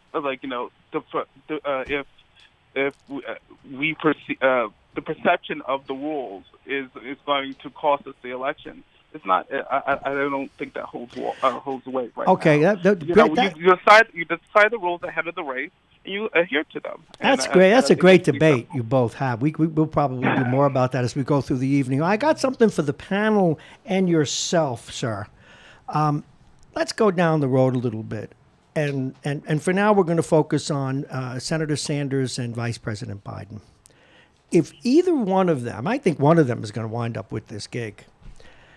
I'm going to throw this out there so you can throw things at me or say, hey, that's an interesting thing. It's good. This is called a juxtaposition. I think the most worthy vice presidential candidate is either Klobuchar or the senator who was knocked out of the race, and I forget her name, but because of thank you, Kamala Harris. How does that fly with the panel here? Well, first yourself, Mr. Fields. Okay. Well, even though the beat stakes is very fun. I don't really kind of play with that because there's a lot of other people that would fit a little bit better. Okay, well, that's who we're not really talking. Give us a name. Name a name. Name a name. Again, it depends on who's on the top of the ticket. When we talk about senators, they have to come from. You have to for Bernie. Yeah. Make Chris's day. I'm not sure. See, I think Bernie needs a moderate if he runs. Bernie does need probably a Klobuchar or a Buttigieg, although I don't think Buttigieg and he. What they think the gig? I'm not sure. I'm not. I'm not sure. Maybe one of the squad will like to take it. Maybe one of. I'm not sure. The squad? You talking about AOC's squad? Unfortunately, AOC's not old enough yet. No, but you can't have one of the squad run with Bernie. That'll seal defeat. If you, it's just too far left. Too progressive at that point. Yeah, I'm just saying, you're not all the people that are voting for Biden are going to. Half of them are going to pull the lever for Trump. I think, Chris. Yeah, I think you're right, and I think the reverse is true. If Biden were to win, I think he does need to dig deep and find a progressive candidate. And I don't think that Amy nor Kamala are that, and especially now Kamala, she has a litany of issues. Here's the name. Here's a name. We'll get to that, guys. Be a compliment to Text them, let Bernie. in a moment. Sorry. No, I'm sorry I had to talk over a little bit of housekeeping. Forgive me. Go ahead, Mr. Fields. Yes, it's like Barbara Underwood from. She's a freshman congresswoman from Illinois. She's a nurse. She ran and won in a really red gerrymandered district. She's the youngest black female to be ever elected to Congress. I think that would be a good compliment to Bernie Sanders. Well, again, this is all interesting. This is all so interesting. Listen, we have to move on, but I really appreciate Vincent Fields. I really, really appreciate your being with us. He is the head of Young Democrats here in Westchester County. Jovan, say goodbye to this gifted young man. Thanks, Vince. Talk to you soon. All righty, we do have to move on. And I just turned myself on, and that is the signal that they're there. Because of the headphone, folks, I need to hear that. You're listening to Radio Westchester and our coverage of the 2020 Super Tuesday. We've been talking about Sanders, Biden, who can be a vice presidential candidate, who not. Wouldn't it be interesting if it's Biden? What? I'm wondering what particular or who would be his vice presidential nominee. Now, I just had my 9:15 guest in front of me. Where did I put it? Jovan, you're going to have to bring them on because I lost my notes. Jovan, welcome your guest. I'm here. Hey, so we're talking to the Reverend Vernon K. Walker, who is the public policy director for the Young Democrats of Massachusetts. We have a reverend here. Now, I have to be respectful. Reverend, do watch your P's and Q's. Do you know Jovan at all?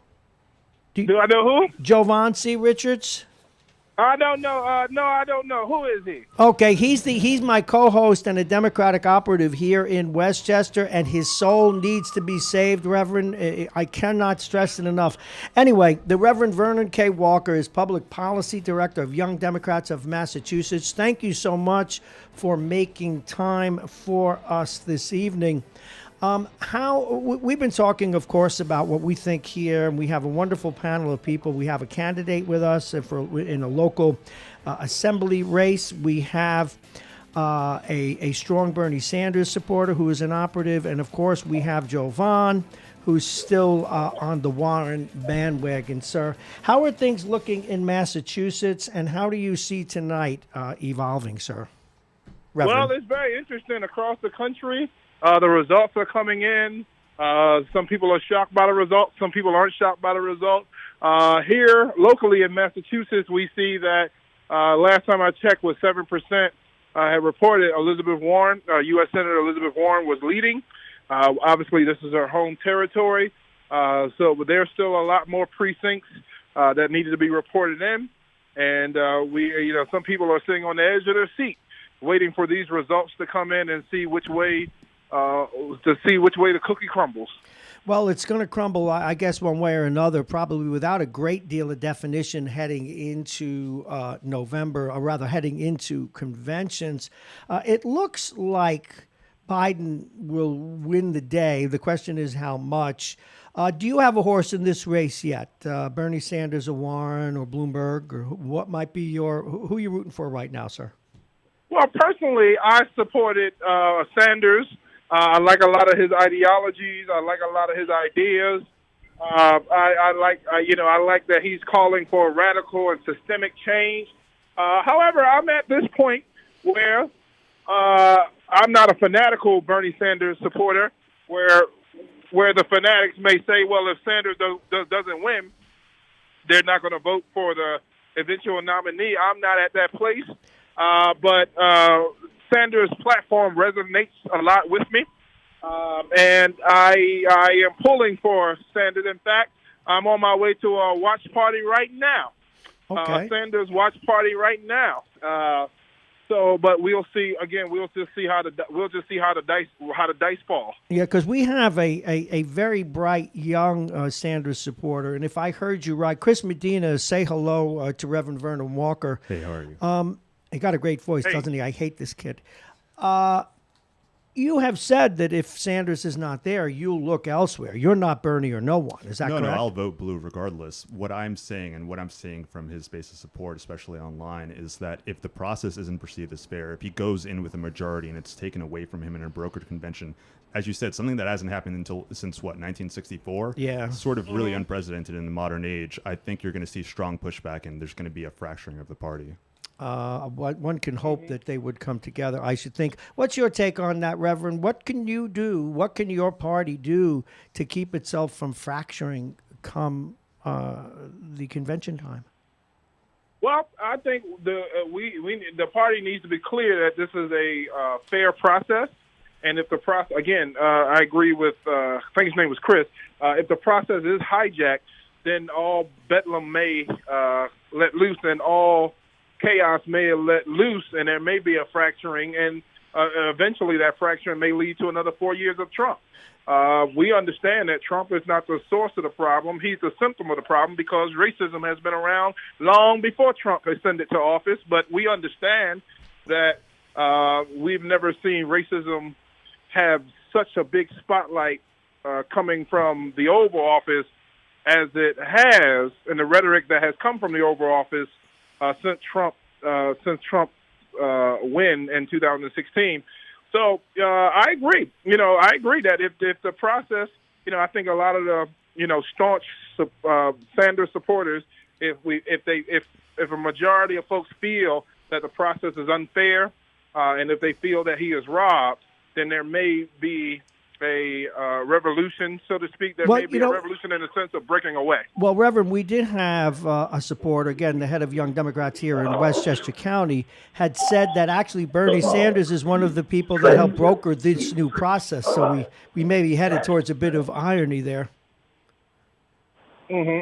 So Reverend Walker, we actually have an opportunity to talk to you about something that we really can't talk about with anyone else, is the influence of the faith community in politics. We are noticing that candidates are going to churches every Sunday, synagogues every Saturday, and we're noticing that faith is really playing a key role in securing a lot of electeds or a lot of candidates certain endorsements.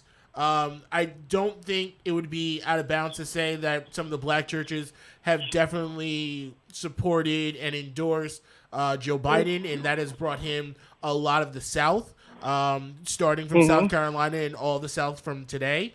And I think it wouldn't be out of bounds to say that Bernie Sanders is also looking into that aspect, but also looking into more of the outside of the church urban influence from more celebrities like Killer Mike and Cardi B and stuff like that. So can you just harp on for a minute or two on the faith community's influence in this upcoming primary?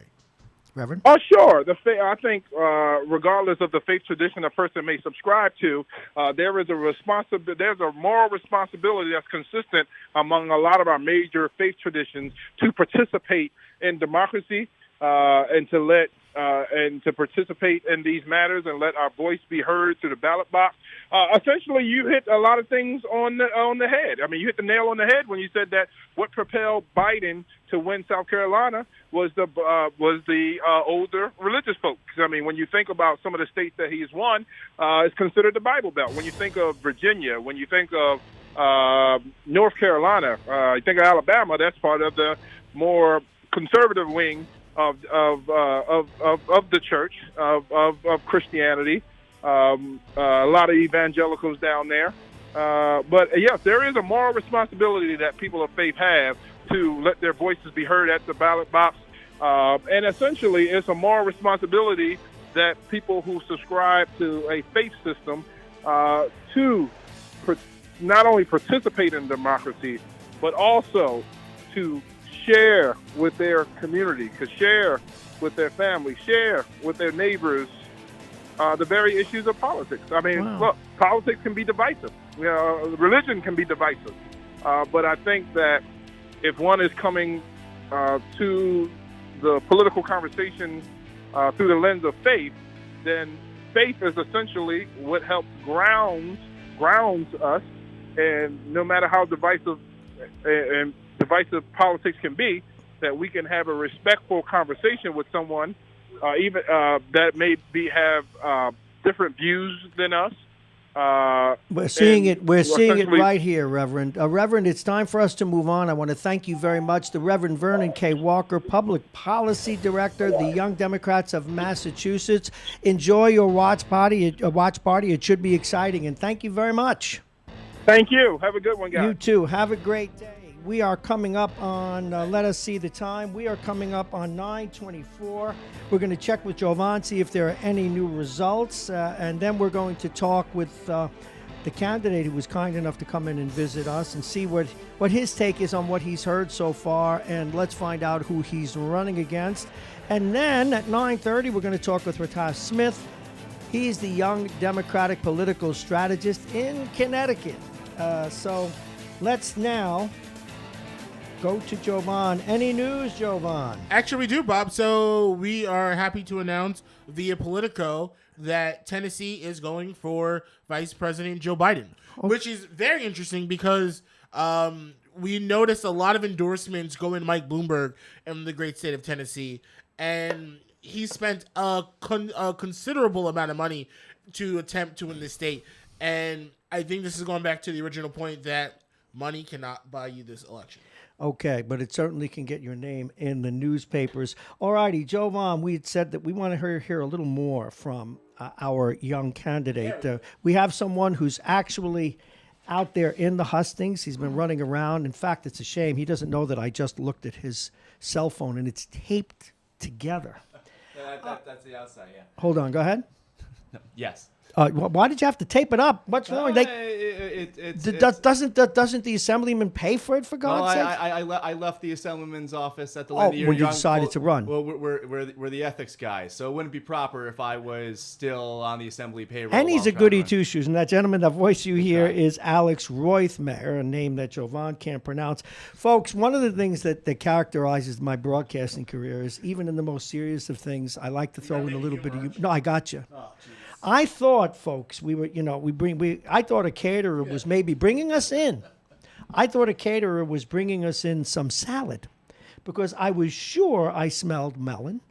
I was sure I smelled cucumber. And it turned out that I did. I thought with the coronavirus now coming here to Westchester that Jovan had this hand. Are you aware of this now? Look at this. No wonder he's with Elizabeth Warren. And Bath and Body Works. You go to Bath and Body Works? No, I have no problem. Friends? No, okay. No, but the thing is, friends that shop. It's cucumber and melon antibacterial. What? It smells great. It does smell It good. does. Actually, let me smell it. Yeah, go for it. Well, I can't. I'm like, I don't know how to do these. Okay, Boomer. Oh, it does. Oh! Yeah. Oh, did I deserve that? No, that deserves. That deserves. We got to. No. We got to do this. It was rightfully so. No, I earned that. Rightfully so. Okay, Boomer. I read about that the other day, and I want you to know, Jovan, a man I trained on this broadcasting business, threw his mentor under the bus with the final refrain. It's the last thing they say before the priest gives you last rites. Okay, Boomer. Jeez. All righty. Welcome to Radio. Well done, my friend.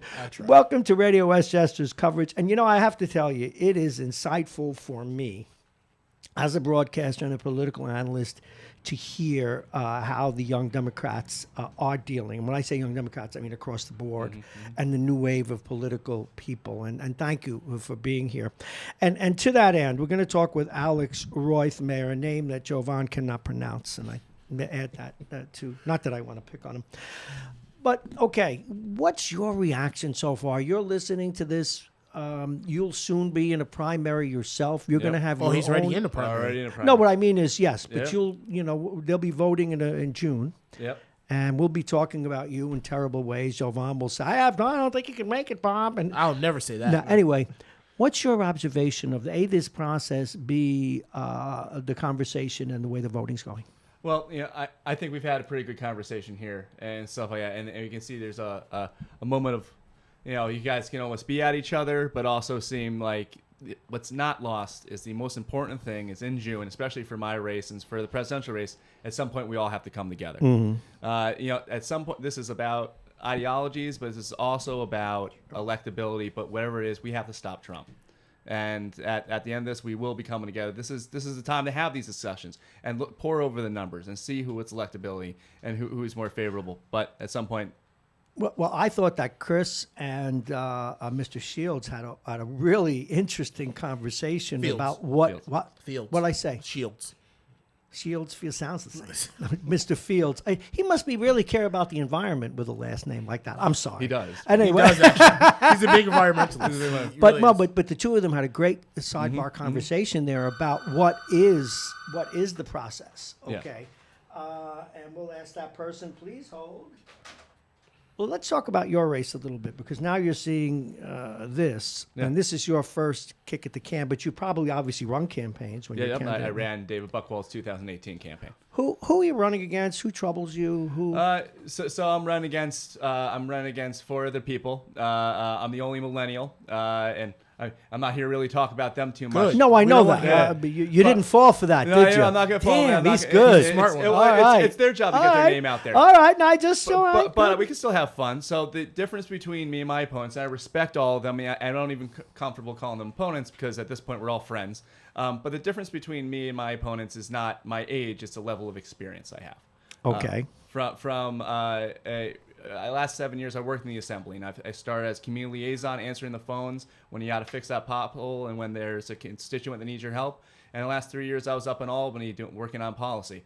So it's about that balance. Where does your family live, or your wife soon to be a year of pain with you? So we live in White Plains. Okay, My wife works for the Metropolitan Opera in development. So No kidding. Yeah, she sings, but not Free opera. tickets. Yeah.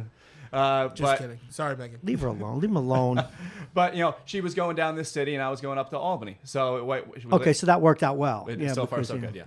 You both pursuing wonderful careers. Yep. If I may, Yes. what has the Albany experience taught you? What about working in Albany has prepared you? Obviously, you know some of the players, but outside of knowing the players and not really needing that, if you want to consider it, not really needing that first day orientation training, what about Albany has prepared you to be the assemblyman? So it's about the coalition building. It's about bringing people together. As Jovan alluded to, a freshman assemblyman member walks up there, they barely know where the lights are. And then the political process can and especially the Albany culture, can hit them like a brick. But I've already built coalitions. I've already helped build, I have an organizer's approach to a lot of issues. The stereotypes about Albany are real. There's a lot of legislators up there that don't work hard as they should. But I learned from David Buchwald. I learned from my time, and Westchester has a really great assembly delegation. But I've learned from these individuals what it takes to do this, and hard work. Okay, I'm not going to ask you the magic question yet. This comes later on. But the magic question being when we're in the booth, why you? And of course, that voice you just heard, and we'll be talking with him again. I'm going to introduce the guest. Don't take my card from me. I'm gonna help you out. All right, my Alex Roithmeyer, he has been the chief of staff for Mr. Buchwald in the Assembly District in the center of the county, and he is running himself in the June primary. It's time for us to go to our next guest. It's a she, thank you, Rotash Smith. Rotasha. And Rotasha. You didn't put an A in there. That is an A. Rotash. put But your you glasses said on. it's not Rotasha, it's Rotash. Rotasha. Where's the A?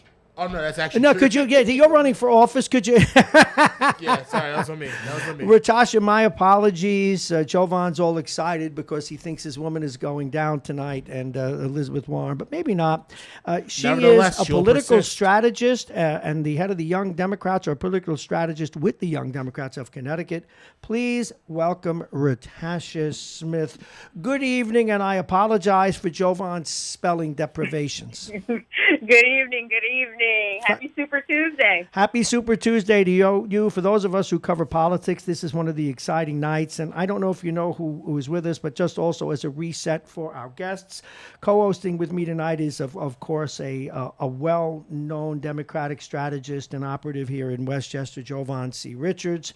We have a strong Bernie supporter and a Democratic operative himself in Chris Medina. And we actually have one of our candidates here in Westchester County running for the seat, Mr. Buchwald, who is moving on to run for the Congress. He was his chief of staff, and Alex Roithmeyer is a part of our panel. He is running for that seat in the Assembly. So, Bob. Welcome. So, one really cool thing about Ratasha is that it's her first name, which you can't spell. Obviously, it's unique and beautiful. But Ratasha was a stern Pete supporter for a while. And I think the first question has to be, now that Pete's outside of the race, who are you looking into endorsing next? So, Pete has called for his supporters to back Biden. I've been in a dilemma since. So, I tend to lean more moderate, and the obvious choice for me would be Biden as well. But I'm in a dilemma when it comes to that, because then I feel I'm voting more of the status quo. I wanted something different. I really wanted to align a little bit more with Warren, just to put something in office that is different than the norm. But when it breaks down to the big issues like health and fiscal issues, I have to ride with Biden. Okay. I mean, one of the things we're noticing here is that Jovan may have cooked the books tonight. We have all these Warren supporters calling up. She's not a Warren supporter. No, but she was. She wants to be, but she can't. That's the thing. What do you mean she can't? She does not. She's not into big. Chris, grab a microphone. She's not into big structural change. She doesn't want to dream big and fight hard. She wants to play the moderate game. Oh, so now you're throwing her under the bus. In other words, it's Warren or the bus. No. Chris, your mic is on. Do that. I think Ratasha really has her finger on the pulse here in America, and really people aren't looking for more of the same. They're not looking to go back to the status quo. I mean, we ran on that with Hillary in 2016, and we lost. We lost pretty decisively. And so to say that, let's put Biden fourth, go back to the status quo, things will be okay. That's not what people are looking for. We're really at a place in this country where people are looking for change. It's part of why Trump has been successful, and it's part of why we have to look elsewhere, I think, away from Biden. But at the end of the day, if I heard her correctly, and Ratasha can always reiterate what she said, will do. I'm sure she will. I'm sure she will. Thank you, Ratasha. She's going to lean Biden because everything else is too far left. Yeah. Oh, yeah. So Absolutely. That's not saying that she's ready for the change. She's not ready for big structural change. And if she's not ready for big structural change, there's no way in hell she's ready for your type of change. No, I agree. And frankly, she sounds... Oh, yeah. It does Bernie's seem like... off the table for me. Definitely off the table for me. Okay, tell us why Bernie's off the table. Wow, Bernie's off the table. Yeah. Why is he off the Sorry. table? I think I know, but you get a chance to, and not even reiterate, to articulate or elaborate further. Yeah. Go ahead. Why is he off the table? Between the issues that are very far left, it's also... in this current climate with his supporters right now, they're vicious. They're vicious, and it's really turning off some potential voters for him. And so I look at issues, but I also look at the long game. And this cycle, I supported Bernie in 2016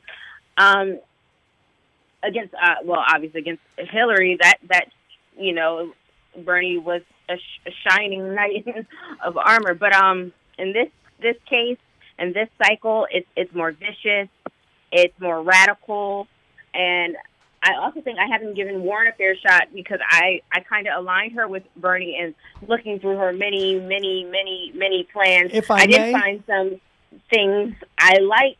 However, on the big issues for me, jobs, health insurance, and things like that, I stand with Biden.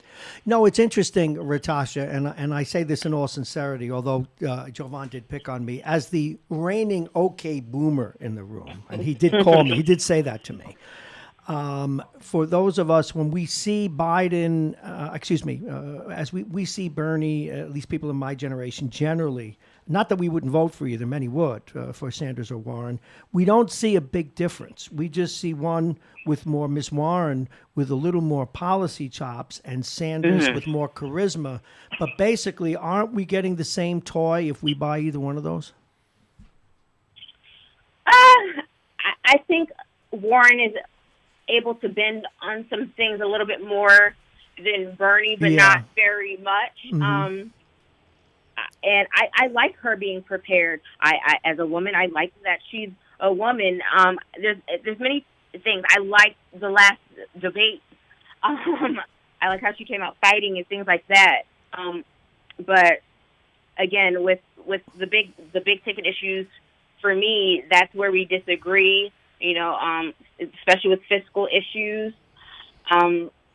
I just align more with Biden. I know that would be electing an older white male again into, to possibly be president. And that's not disappointing, but I did want change in that aspect. But well, as you well know, change generally is incremental. I just want to give the Bernie supporter here a chance because this particular Bernie supporter is pretty amenable to compromise. So, well, how do you answer that? But you can't answer for the others, of course, Chris. But the fact that many Bernie supporters are adamantine to the point of being unreasonable. Well, there's two parts to this answer, and the first part is what we spoke about earlier. You cannot group Bernie supporters into this homogenous entity. They're a very diverse group, so it's difficult to really engage with that sort of discourse when you say that Bernie supporters are this or Bernie supporters are that.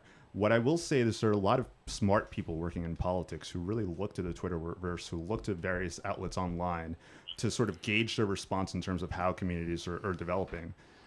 What is it? 20% of the Americans are on Twitter currently right now? Yeah, it's a something like very that. small percentage. They don't represent America. Online discourse doesn't really represent America. The loudest, most extreme voice comes through, and that's what you're seeing in a lot of these campaigns. Bernie's enjoying a lot of support at the moment, so that's why the attention's being drawn to him and his supporters. But I really have to push back strongly on any notion that Bernie supporters as a whole are this, vicious, angry base, because it's just not true. But let's talk about that for a second. And, I alluded to this issue a lot earlier on, and we talked about this throughout the coverage tonight. Although they're loud, rambunctious, and very passionate about their Bernie Sanders, you can't dismiss that they are overly Zealous. That's a word when I it comes down to how other people feel about other candidates.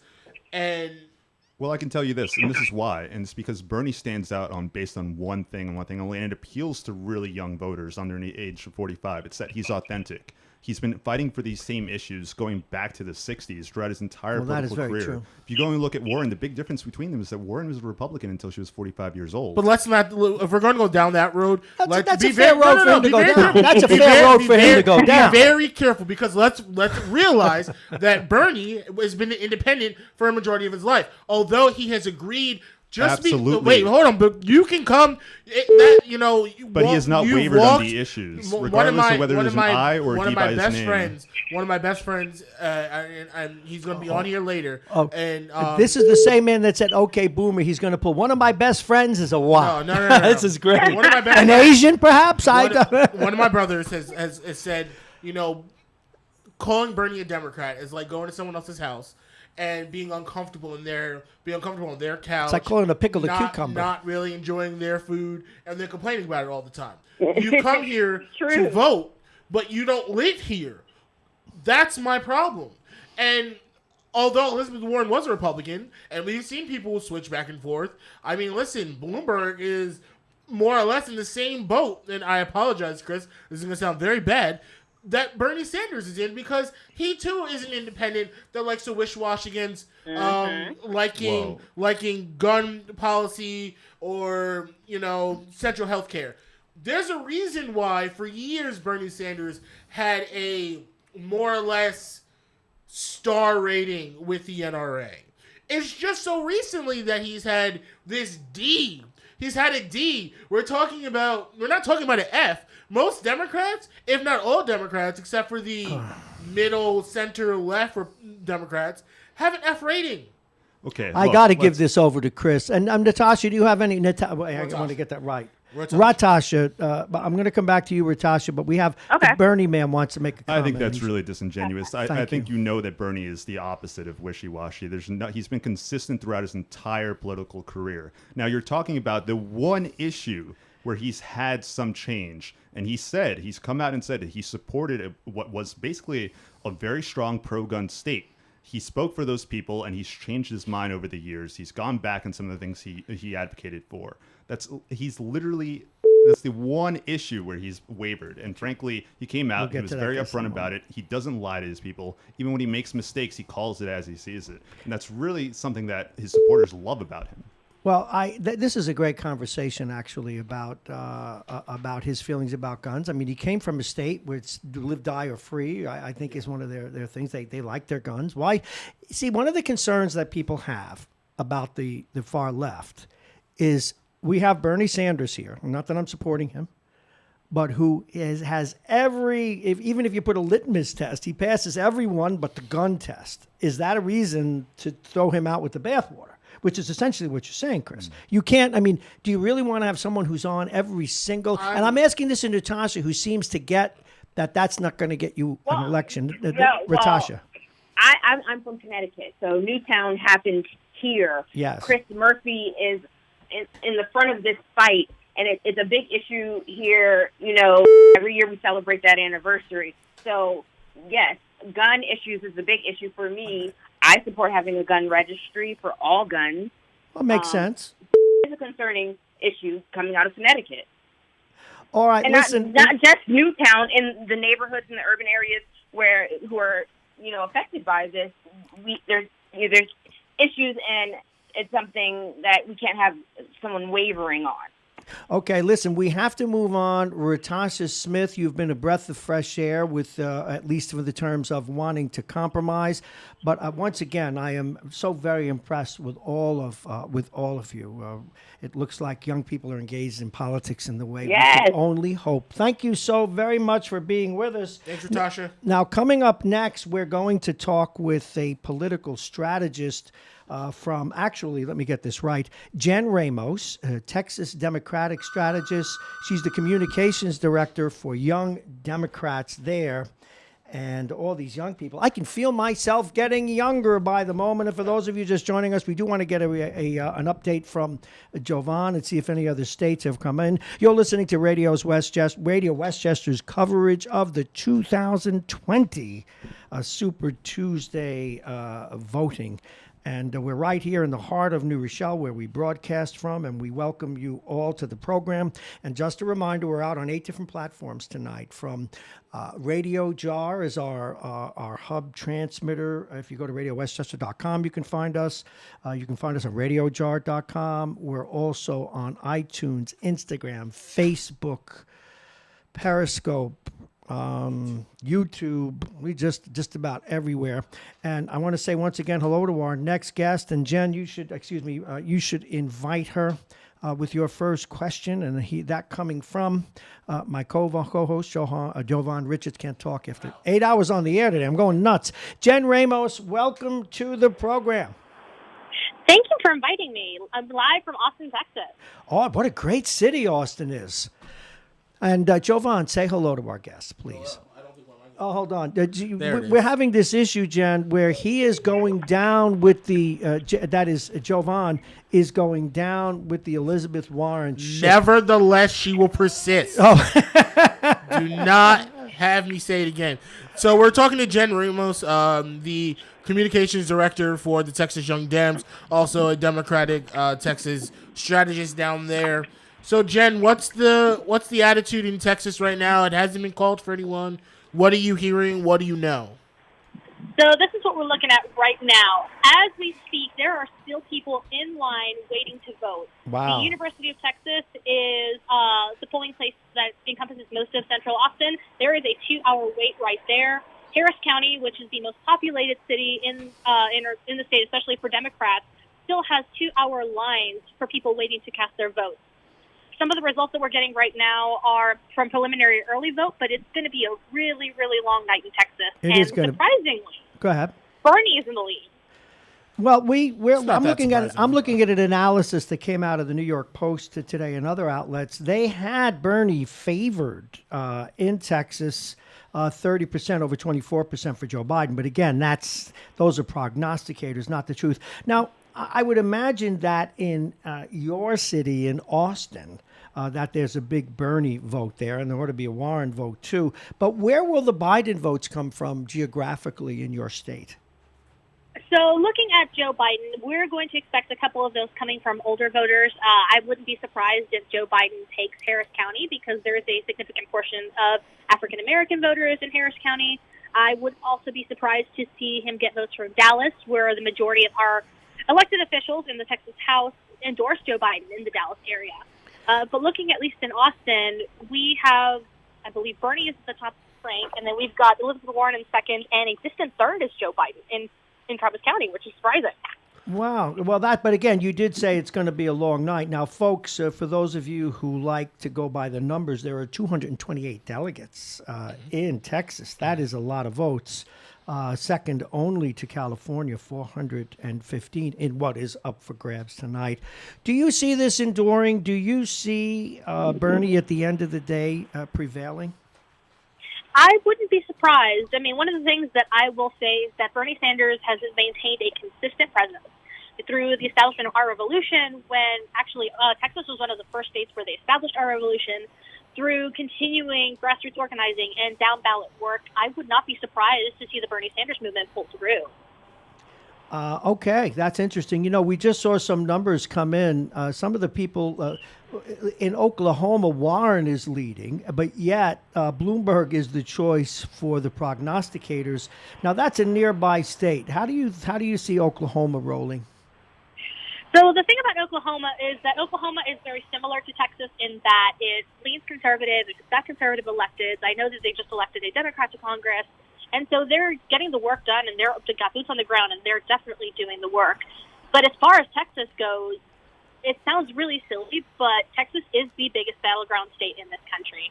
And we have been working at this for a very long time. The last time we elected a statewide Democrat to office was about 25 years ago, and we're ready. We're ready for a change. We saw that in 2018 when Beto got closer than anyone had ever gotten before. We're seeing that with the flipping of the Texas House, where we're only 9 seats away from Democrats taking over the House of Representatives. The momentum is different in being in 2 states, but it shows that it can be done. And if it can be done in Texas, it can certainly be done in Oklahoma. You know, Jen, you bring up something. And again, her name is Jen Ramos. She's a Democratic strategist out of Texas, and she's the communications director for Texas Young Dems. And that has been the theme tonight. We've had members of Young Democrats ranging from Connecticut and now to Texas, you among them. And we have Young Democrats in this room, want a candidate for office. At what point do you think the demographics will be powerful enough, and I'm going to put this in very pedestrian terms, for your generation to own this thing, to change the demographics and the thinking in the country? And for good or ill in terms of listeners, not all are going to like that, but it's going to happen. At what point do you see it happening? Well, I'll say this now. We are not the future. We are the present. From 2014. Wow. Okay. Wait, hold on. Great answer. Time out. That's a keeper. Run that back. Say that again. Say it a little bit louder, because I want the people in the back to hear you. I will make this really clear. Young voters are not the future. We are the present. Oh, all right. Chills. But that's important. But in terms of voting and convincing, for example, right here in this room, Chris, who is Chris Medina, who is a strong supporter of Bernie, and the crying in his milk Elizabeth Warren supporter Jovan, they've been at hammer and tongs all night. But that to me is a good thing, because there's a sensibility out there that your generation, the young people who are in the now, that you only think with one brain. And that certainly is not the case here tonight. And I think people need to see that. So how do you see this going, and where do you see as we go to the convention? Do you think we'll have a brokered convention, or do you think it depends on the numbers of delegates that come out tonight? I honestly think anything goes. If there is anything that we can take from 2018 going into 2020 is that young people are tired. We are frustrated with business as usual.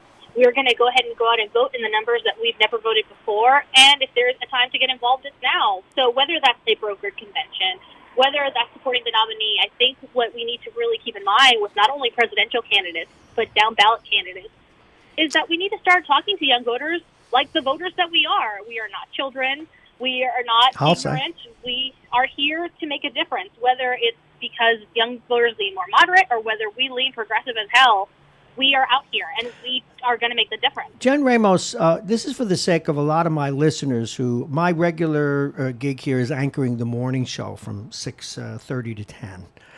And they don't know, let's face it, majority of my audience, I've got some young people, it's probably baby boomers and people in their 40s, 50s, 60s, 70s, et cetera. This is important for them, for us, for me to hear. Your interest in politics, it's obvious that you are a very capable person. What got you interested in politics? What do people need to know about what younger, and I would say young, you're not, none of you are babies. What is it that the older generations haven't heard from you that they need to hear? Step out So the a little way. bit about my story and why I got involved in politics. Born and raised in South Texas on the U.S.-Mexico border, raised by a single mom, working class her entire life.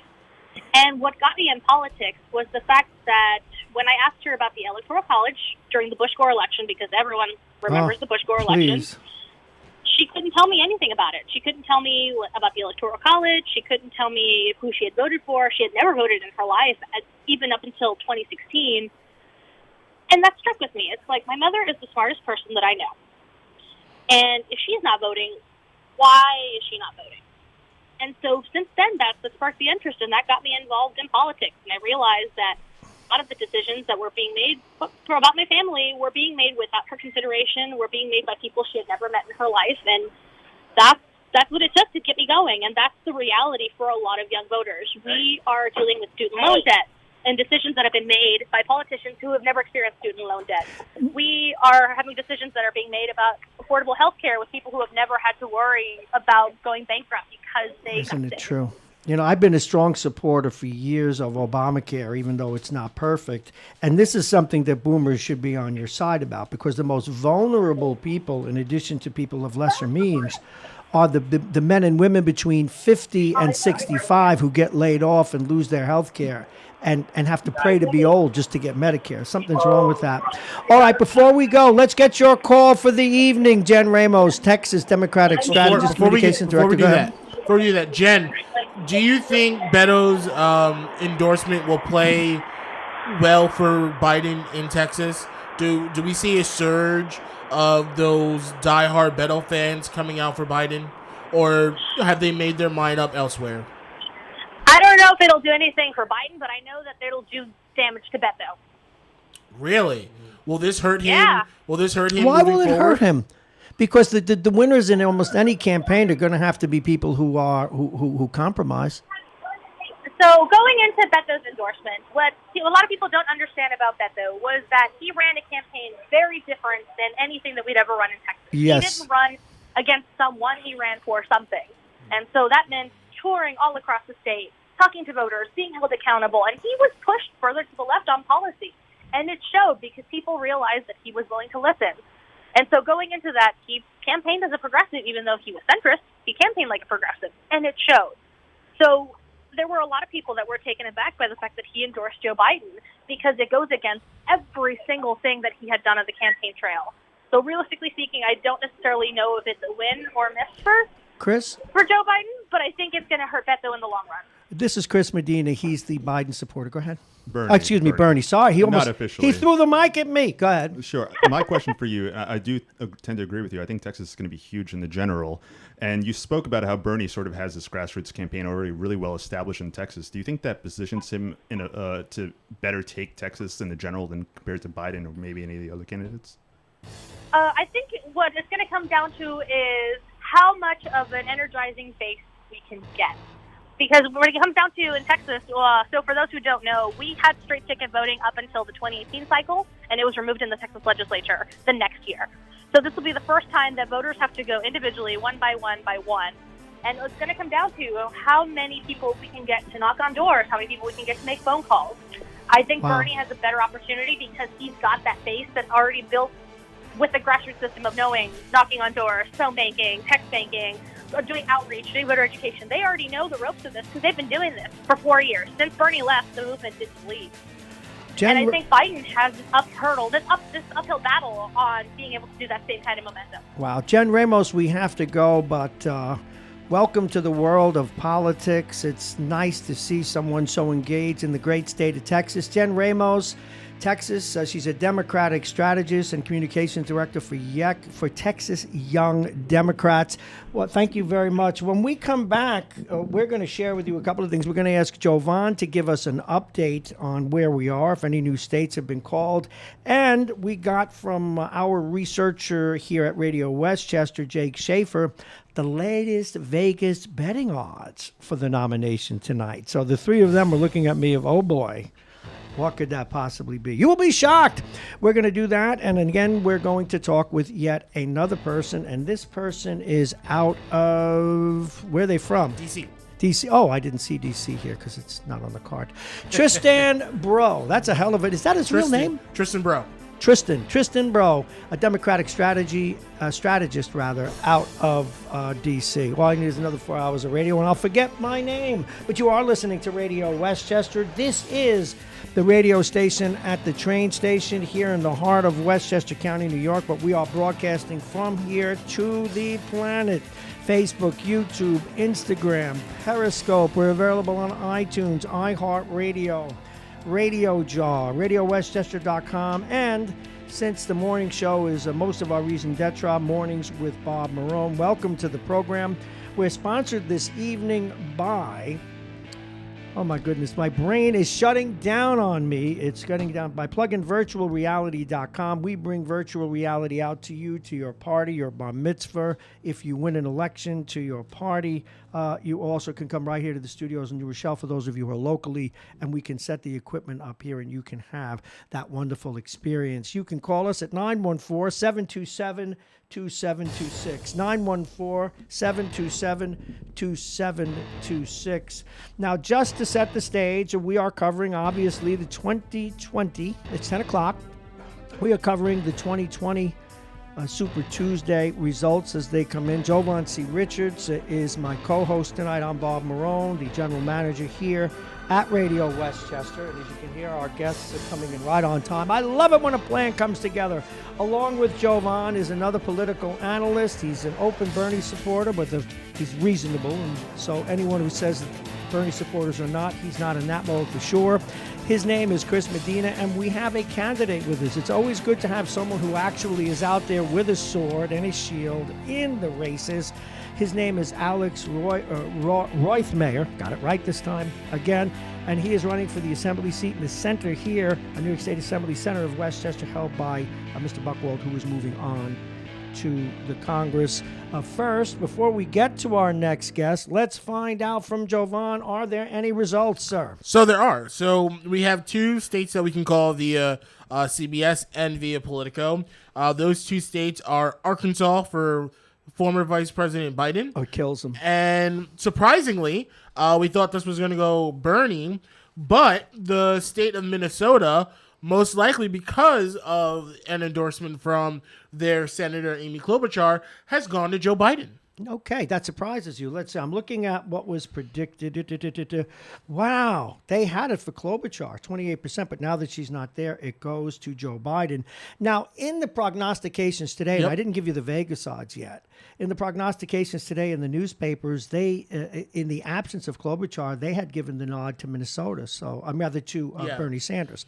So that's what we know so far. Give us the rundown on states as you have it, and our guest is going to enjoy this, and we'll bring them on in a moment because we have the betting odds from Vegas as well. I love this stuff. So right now, Bloomberg has the American Samoa. Former Vice President Joe Biden has Virginia, North Carolina, Alabama, Tennessee, Minnesota, and Arkansas. And Senator Bernie Sanders has Vermont and Colorado. Okay, let's say hello to our guest because we don't want to be rude. Tristan Bro. He is a Democratic strategist from the District of Columbia. Good evening, sir, and thank you for joining us. Thank you so much for having me. I have to share this with all of you because, here we have the newspapers, we have analysts, we've got clippings all over the place. But one of our operatives here at the radio station got to Vegas for the odds. Are you all ready for this? Let's do it. All right, let's do it. Betting odds for the nomination. Joe Biden, 56%, up 24% since the last time. So he's got a 56% chance to win. Bernie, 32%. He was down 13. This is in the last 24 hours. Bloomberg came in third, 6%. And Warren, 1.5%. So haters gonna hate. Who? Hate? What's hate got to do with it? Vegas is a bunch of haters. Oh, by the way, if I may, as we welcome our guest, you may as well get a feel for the zeitgeist, Mr. Bro. But we have Jovan C. Richards. I don't know if you know him, political operative here in Westchester. He's been crying in his Elizabeth Warren milk all night, sir. Welcome to the program. How are you reading this contest this evening, sir? First of all, I do know Jovan very, very well. I'm sorry. Definitely. I take your sympathy. But I did want to be the one to break the breaking news to all of you and say that Donald Trump has won all 13 of his contests on the Republican side of the election on today. Way to turn shocker! Wow. Way to turn a Democratic overview. By the way, and Tristan, I understand that that Lindbergh made it to Paris as well. That's a shame about Lincoln, I tell you. Anyway, tell me something I don't know. This is a news program. Hey, I got something for you. Your friend Jovan. We had, as you probably know, we're in the news today because here in New Rochelle, where the radio station is based, we had the second case of the coronavirus here. So Jovan has been washing his hands, with anti-disinfectant or whatever you call it, all through the whole show. But listen to this. It's not the usual Purell that you see. This stuff is made out of cucumber and melon. He smells like a chef's salad. I smell great. My goodness. I smell great. Anyway, thank you. It's a very clean chef salad. Anyway, thank you. He's doing it again, and he doesn't realize he's on camera. Oh, no, Look at this. I'm taking some too. Oh, my goodness. Look at the three of them. My God. We got, look at this. Yeah, give me some of that stuff, too. Although they won't keep me. Do you know what gun that Jovan pulled out of his holster today during a little debate? Geez. He went after me and hit me with the OK Boomer. Shot me right down in the prime of life. You walked into it, though. I did. It's okay because Tristan's actually a surrogate for the former Vice President, Joe Biden. And he sounds like a reasonable man. I've hit him with the OK Boomer as well. Oh, are you a boomer? He's not a boomer. You finally gave me someone who's not a young Democrat for Marxism or whatever. Surprisingly, he is a young Democrat. I'm just having fun. He's still a young Democrat. He's about to age out soon. I didn't tell you that. Tristan, you have to watch the kind of people if you're going to be a strategist, the kind of people that you associate with. They go back 30 years now, and one day they'll be saying, Jovan C. Richards? Is it true you visit him in prison once every 6 years? It would be really hard to bounce back. All right, this is a good break, and thanks for being a good sport. We've been talking serious politics all night. How do you see this election? And one of the things that I'm not harping on, but hoping for, is a sense, and I have gotten it from most of the young Democratic operatives that are here in this room and throughout the country. Good, we have them for a good time. Good. Well, it's only 5 more minutes. Don't worry, I run this place. I got you. And that there is a willingness perhaps to compromise. Now, do you think there are enough he's not getting off. That is, Jovan's not getting off the Warren bandwagon until she's out of breath. Nevertheless, she'll persist. But do you think there's enough compromise in the party for them to get behind who ultimately the candidate is, particularly Bernie supporters who have been, it's asserted that they're the most adamantine? Well, here's the thing. I think that the way the election is playing out, if this election was called today, and we had a nominee, and we were going into the convention, and we were going to the general election, I think we will be faced with a difficult nominee trying to band together an unheard group of voters in our party.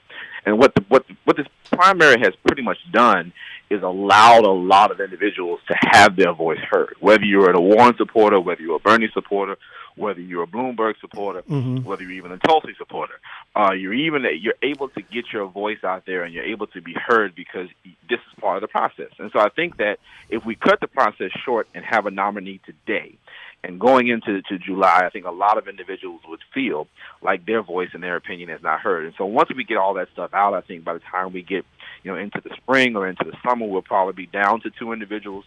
I am hoping that we don't go into a brokered convention. Brokered conventions are never good, and they're never given an opportunity to push for unity before going into the summer. I think we should be able to have that conversation before then. But I do believe that we're this conversation that we're having right now presents ourselves to be a little bit more open to unity when that time comes. Well, one can hope, again, for those who want a Democratic victory. How do you see tonight evolving, much as Jovan may not love it? Well, I think what we're faced with is the reality of what we have kind of pushed aside, and that's the reality that Vice President Biden's base has always been African Americans in the South. Bernie Sanders' base has always been strong progressives, and even tonight, as Texas has proven, I think Texas right now we're battling a vote of between African Americans and Hispanics. Ultimately, I'm gonna stop you there. Well, he's going to stop you there because you know what you forgot to say, Tristan. Elizabeth Warren's base has always been Jovan C. Richards. Absolutely, but at some point, I think you're referring to a lot of now support. Now, Joe Biden's run for president multiple times. This is not his first run. Right. This is not his second run. This is his third run. Yes. And this is the first time he's actually won states. Let's put that into perspective.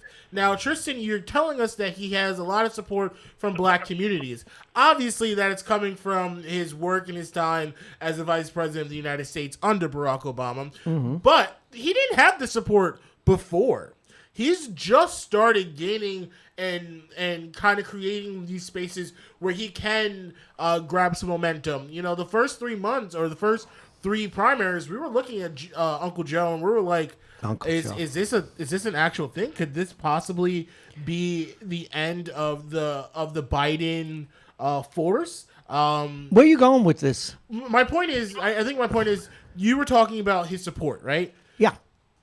This is new Tristan support. was, yeah. Tristan was talking about the support. This is new support. Yeah, because you can't. Because you can't. If I may help Tristan, you can't look at this without the juxtaposition of we've got to beat Donald Trump in your view. It is not.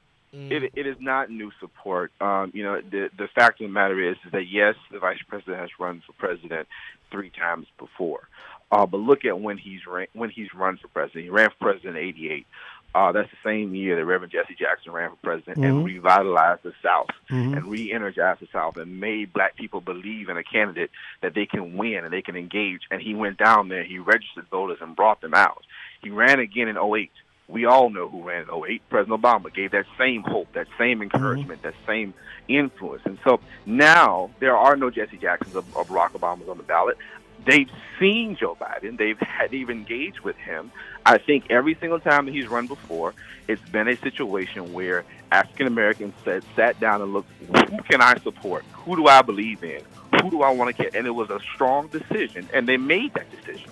I think this time we now have an opportunity, and this is me coming from as a Biden surrogate, of who can we put our faith and confidence in to get the things that we need done. And when you make that decision, I think that the African Americans in the South have made that decision, and they've made it for Vice President Biden. All right. Any comments from you, Chris, before we go? We send this man on his way. I just have one quick question, especially about the brokered convention. You said it would be pretty bad for us. I just want to hear your take. Do you think the Democrats can still win the general if they have a brokered convention?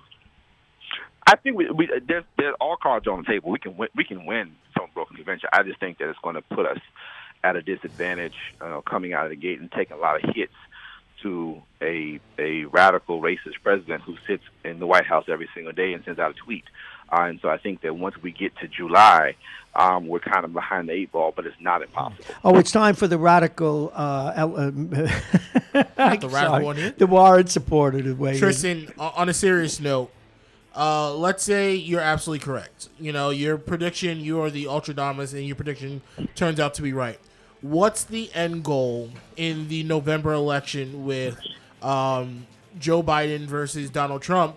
And here's the second part to the question: will we see after the primary? Will we see Joe Biden become another version of Hillary Clinton, except instead of "but her emails," it's "but his son"?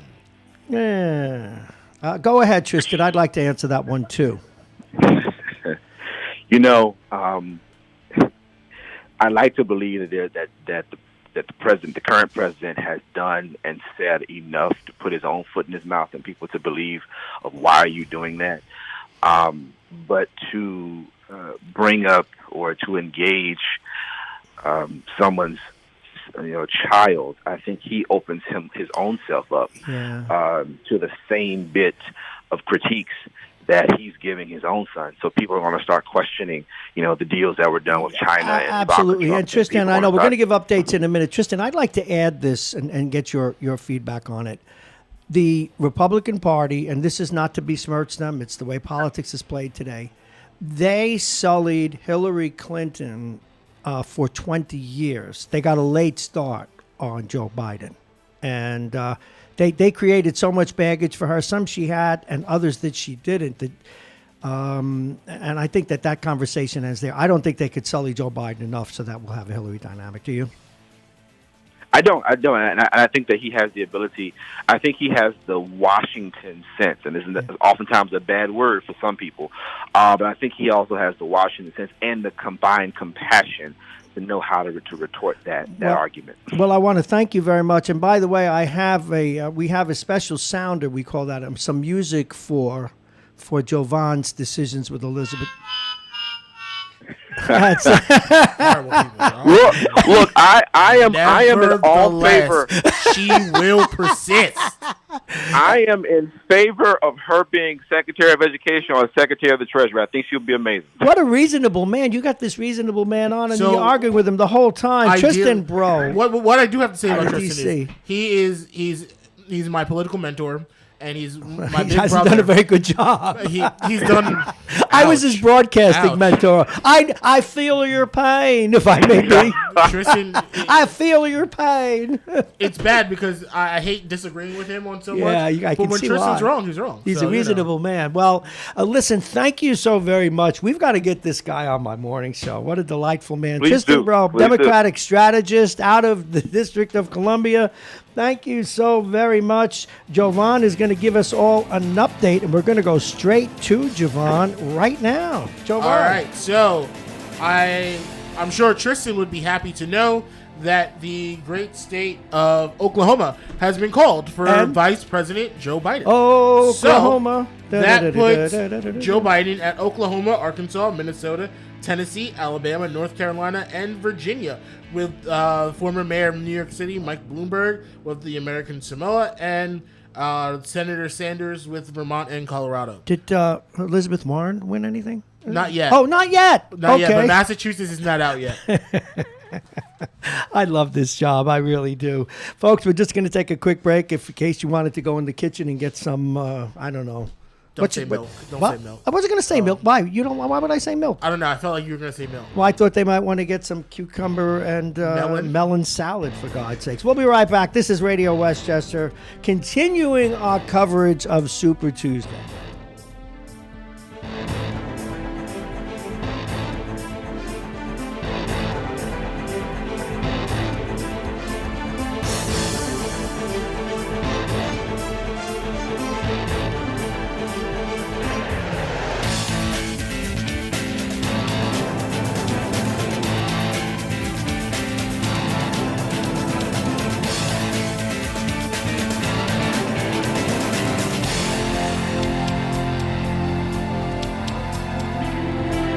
you gotta love politics, folks. It is 10:18. In a few minutes, we have one more guest coming on, and then we're going to do a final summary. We close out tonight at 11 o'clock. My 9th or 10th hour of radio. I can't even see straight. But what? 11:30. No, but I have to tell you. colors. I got to tell you, and I need to make a comment, and I want to talk again to the candidate a little bit.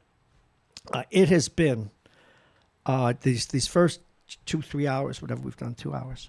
It has been absolutely revelatory to understand where the young people in the Democratic Party are coming from and what you care about. And I hope that people listening, for good or indifferent, that it's left the same impression on people that you all have on me, to have young people care. And I know it's hackneyed and I know it sounds mushy, but I worry about that. I worry about that every day because they don't necessarily teach civics the way they used to. We worry about people being engaged.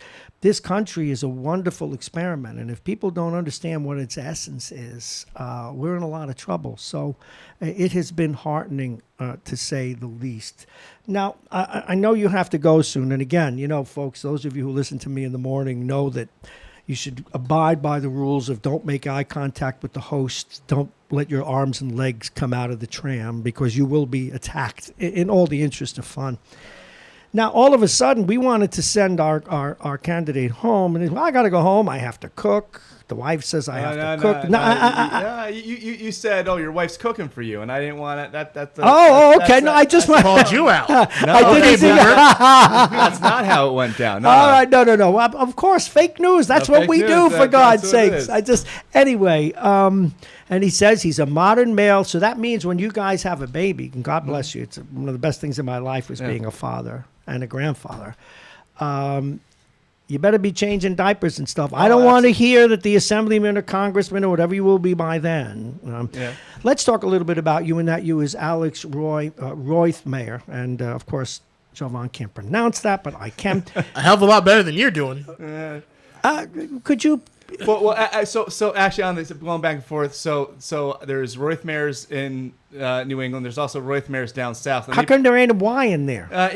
All I know is it made it through Ellis Island twice without it changing it. It's a last name that begins and ends with an R. I'm very Googleable. Googleable. Yes, there's not a lot of Roithmeyers out there. But it comes from Austria. My grandfather was put on a boat at 5 years old. Didn't know a lick of English. Made it through. His name's in Ellis Island. Nice. Yeah. But that's interesting that it's because everyone else is going to read this and say Rothmeyer, and they may even say it on other broadcasts, but not here. Roithmeyer. Roithmeyer. That's how it is. It's a fun one. Anyway, he is running now. What's the district number? I always call it the center of Westchester. But what's the official number? So the 93rd Assembly District. Who owns that job right now? Yeah, that'd be Assemblyman David Buchwald. Yes, and David Buchwald is running for. He's got his own headaches now. He's going to run for the congressional seat number. 16, is it? 17. I was off by a number. Don't say a word. Sorry. That good. Alex has been his chief of staff. He's run David's campaigns. And we've had David on this broadcast, of course, and Mr. Buchwald. Now, you want to jump, and you are now jumping into the arena yourself. You will be on the ballot come June. What are let's distill it down. We covered your background earlier. Brought up, born in White Plains, went to school here, went off to, what was it, Marist? Marist College. Marist, yeah, I remember. I'm also a PACE student right now. What are you getting an advanced degree? Yeah, Master's of Public Administration. I'm taking the next 2 semesters off to focus on you got to run on the campaign. As a public administration, Noam Bramson, the mayor here, has a public administration degree out of Harvard, and he got it in 3 years. Talk about a brainiac. Yeah. At any rate, what do you care most about? What's... Not just that you want the job and you want to continue perhaps some of the policies that Mr. Buchwald had. What's in your belly? What's in your heart? My belly and my heart is the balance. It's the balance of really personifying representative government. And I'm not a mayor, not a congressman. You're there to serve the individuals. And the way you do that is you go up to Albany and you do the big speeches and you talk about and you build the coalitions. But if you're not coming back down here and filling the potholes and holding our utility companies accountable and answering that phone when a constituent calls, you're not doing it. So what's in my belly is the balance, and that comes through experience of being on the job. Since you've been on the job, since you've been a number 2 for an assemblyman, you talk about the phone, and just historically in the morning show, people know, now I'm getting thrown under the bus seriously, not for fun and good humor. It's when I call a public official or they have a website and they don't put their phone number in it. Yeah. I call them out right away. Yeah. I mean, I call them out with a vengeance because you are the representative of the people. You do need to be accountable. What have you learned in your role about that dynamic, about being accessible? Well, that's everything. And to your point, I'm going to take this opportunity that I'm going to start Go with my ahead. accessibility right now. My cell phone number is 914-434-1797. Give it again for a good time. 914. No, go ahead.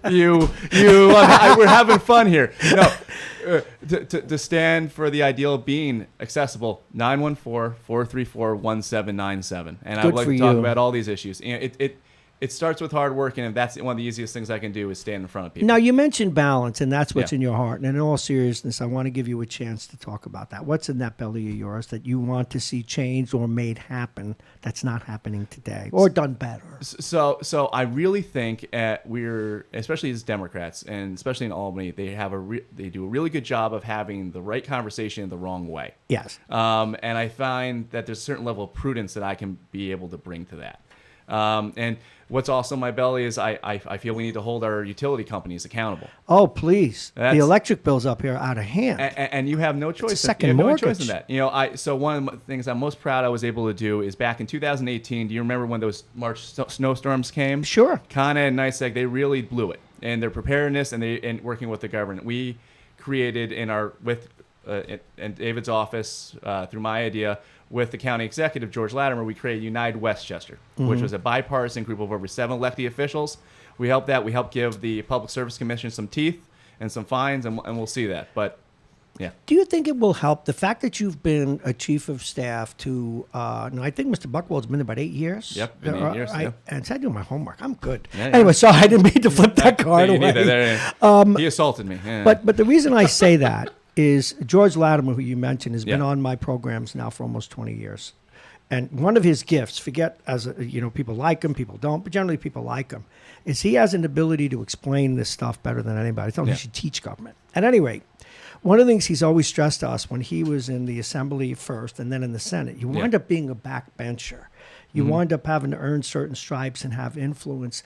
Will it help you that you've already been a chief of staff and know those ropes, and people will see you as almost a continuation of David Buchwald? A continuation with while being my own man, but exactly. Yes. So Because there's value in that, I should think. yeah, there is, and because I have assembly members that have already endorsed me, and some organizations that I've worked with, and going back to coalition building, a freshman assembly member cannot normally get a lot of stuff done, Right. But I'm already going to be at a different line because I already have their numbers. We already have. We've been in the trenches together. Being bloodied with somebody really makes a difference with how you can trust them. Now, do you get to carry, let's say Assemblyman Buchwald had a bill that was pending when he moves on. Do you get to pick that up, like I'm picking up this graph and say, we need to go forward with this, or does it have to start over? Yes, very much so. Factually, the way the legislature works, you start from ground one. Right. But, knowing how the legislative process and where to find that support, those coalitions, I would be able to do that. There's a particular bill dealing with vendor contributions. Right now, it's an ethics bill. David's trying to push it right now in the Assembly, and what it deals with is if you're a contractor and you have your bid in front of the state, you can give the governor as much money as you want. That should be we view that as an unfair influence or an opportunity for unfair influence. So that's something that if David doesn't get passed in this, that's something that would be a torch I'd be carrying. My guest is, and again, it's great to have a candidate on our panel tonight, someone who's out there in the trenches, knows what it's like to be in the battle as a chief of staff to David Buchwald, Assemblyman now running for Congress, and also as someone who's run their campaigns and is running himself now for that Assembly seat here on Super Tuesday evening. Alex, I always try to use last names and be respectful. You're running for office. And Mr. Rothmeyer, you've got the different towns you mentioned, and I want you to mention them again. What do they care about? What now, be very constituent focused in this answer. What are you hearing from them that they need the most? So on top down, it's functioning with crumbling infrastructure under the 2% tax cap. The northern part of the district has a lot of sewage issues. Yes. And capacity issues, and finding a way to take on that infrastructure issues, either through grants, or one of the other things we did was one of the Bedford prisons had an underutilized sewage system, and downtown Bedford was at capacity. So we were able to work on bills and help in that sense. So that's the northern part of the district, and then all part of the district is the affordability issue. That comes from rent, and that comes from property tax, it comes to SALT deduction. So that's what I would say. Okay. I promised you this, and now I'm going to hit you with it. Folks, we ask this of every candidate, and I'm sure we'll have you on again before the election in June. I'm in the booth. I live up there in Newcastle, or whatever one of those areas That's one of them.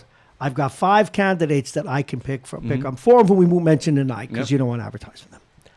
Why should I pick the lever for you? Think it through. Why should Jovan? Why should Chris or anyone else pick the lever for you? Because it's time for a new... Or fill in a card. It's time for a new generation of leader up in Albany. Experience matters. I have the ability to listen as well as ability to lead, and I've already hit the ground running. Well, good for you, and also the ability, based on your self-proclamation, to cook. I can make a really good pizza. Wait. Yeah, in the oven. Yeah. You want my vote? The next time you're in here, what kind of pizza? See, I can make the ones with the little English muffins. Yeah, I can't do. I got that. Yeah, I'm pepperoni pizza kind of guy. But really, you put some peppers and some onions in there. You make the garlic bread, bread all garlic. Okay, now the magic question. If you answer this wrong, I'm afraid that you'll have to go back and look for another gig. This is a very important question, and this is almost religious with me, sir. Okay. And I'm asking this of Alex Roithmayer. He is running for the assembly seat currently held by Mr. Buchwald, David Buchwald, who's now running for Congress. He's his chief of staff. Do you believe that there is such a thing as salad pizza? No. God bless you. You have my vote? No, there's it's not. done. No, none of that. I mean, who would answer that question? We have enough salad in this room with his summer salad. Really? Oh, with that? Really? You could put that on your... Imagine one of I got you this gift. I got him now. No, you don't need... You kidding? The middleman is out. He's going to make me pizza. He can cook. And I can legislate. And legislate. And I can deliver. Probably write speeches as well. So far, I'm pretty good at giving them. I have somebody that writes my speeches. Yeah, because I used to do that for a living before this. I used to write speeches for He actually executive. writes mine. Yeah, I wrote one of his. And one day I had to give him, I had to make one of the, I won't go into it here, but he had a correction. yeah. But let's just see, there was a line in that speech where he said, I couldn't be bigger about this. And I said, I don't think you should use that phrase. I said, we're going to strike this out. He feeds me lines every once in a while. I see the way this he's happened. good. In fact, Jovan, I have to tell you, we're going to go on to another guest in just a moment, and we have only a half hour left. But as someone who I trained as a broadcaster, to see all that you've accomplished is really a wonderful thing. And he's part of this young coalition of we're not going to wait in line. I've been told that it's not my turn and wait in line, and I'm going to spoil. There's this no for need someone. to do that. And Not anymore. This is a meritocracy. Well, that turn. I started this race because I wanted to fill potholes and hold the utility companies accountable. Yeah. But now, being heard that, now we're building a movement, and this guy's a part of this. You're a part of this too. We're here to lead and be. We're not going to be told to wait in line for a future we're not going to be able to help create.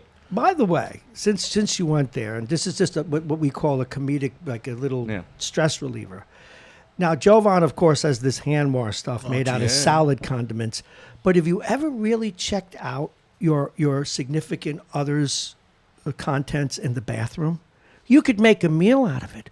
Cocoa butter, apricot shampoo, olive oil shampoo, lettuce and fragrance, strawberry shampoo. It counts as vegetables to go to the bathroom, right? Take a shower in your wife or fiance or girlfriend's or for that matter, if you're gay and it is the other same sex, you could eat in that thing. You could. We have to take a break, and really, I don't know if you have to go, but it's been a pleasure to have you. Alex, yes. I just want to say, I'm incredibly proud of you. It's not every day that Bob, you asked a question, I think, to Jen, and she said, I think the question was, how can young people get more involved, or how can the older generation help get more young people involved? And for the longest time, young people have been the bench. young people have been the bench. We're no longer the bench. We're going to become the starters. And young people and whether the older generation likes it or not, we're no longer going to be building the bench. The bench is built. Get that through. We're no longer waiting in the wings for the star to retire. We will take our shine. We will stand center stage in the spotlight. We will be the starters. You stand on the team. bench. No, if we have to, just to jump onto the court. We will not be waiting. Well, thank you very much. We're going to take a you. break. And Alex Roithmeyer, thank you very, very much Thank you for having spending me. time Absolute with us pleasure. today. Thank you. We're going to take a break, and don't worry, for those of you who have other horses in that race, we will get them on as well. This is Radio Westchester, and you're listening to the 2020 coverage of Super Tuesday. And when we come back, we're going to check our results. Oh, look, he's got nice little stickies, folks, that say AR, Alex. Oh, there's an I in there. Yeah, R-O-I-T. Royd. It's like Royd. So that makes it like Roids, or, Alex Royd's mayor. Oh, no. You can show the logo. That's what we do with That is pretty good, AR. I like that. All righty, we're going to take a quick break, and then we will be back. We'll reset. We have to start looking at results as we take it down the next 30 minutes. And then we are, of course, looking for a new guest. Jovan, who is the next guest, by the way? China Dickerson from the great District of Columbia is calling in very shortly. That's a great first name, China Dickinson. All right, we'll go with that. This is Radio Westchester. We've got another 30 minutes. We're going to give you an update as soon as we come back. Stay right there.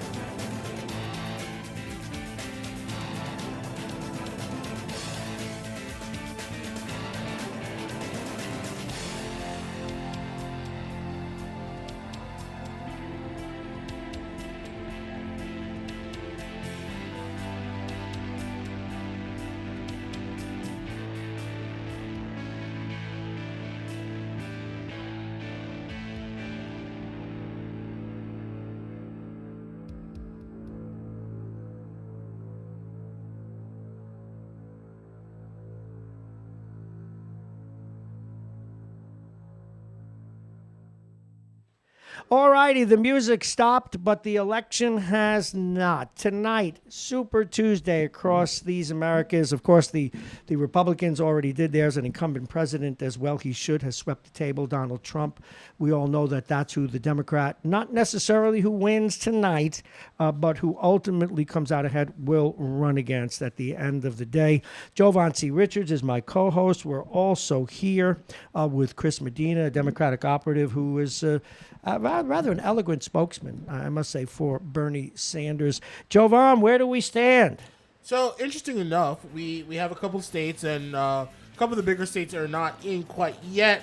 We're still waiting for Texas, California, and surprisingly, we're waiting for Massachusetts. That is it, but isn't Elizabeth Warren a shoe-in there? That's what I thought, but, I would rather be precise so we can say that she won. Because we want to give you a chance to, to celebrate here. Exactly. To go. But, wow.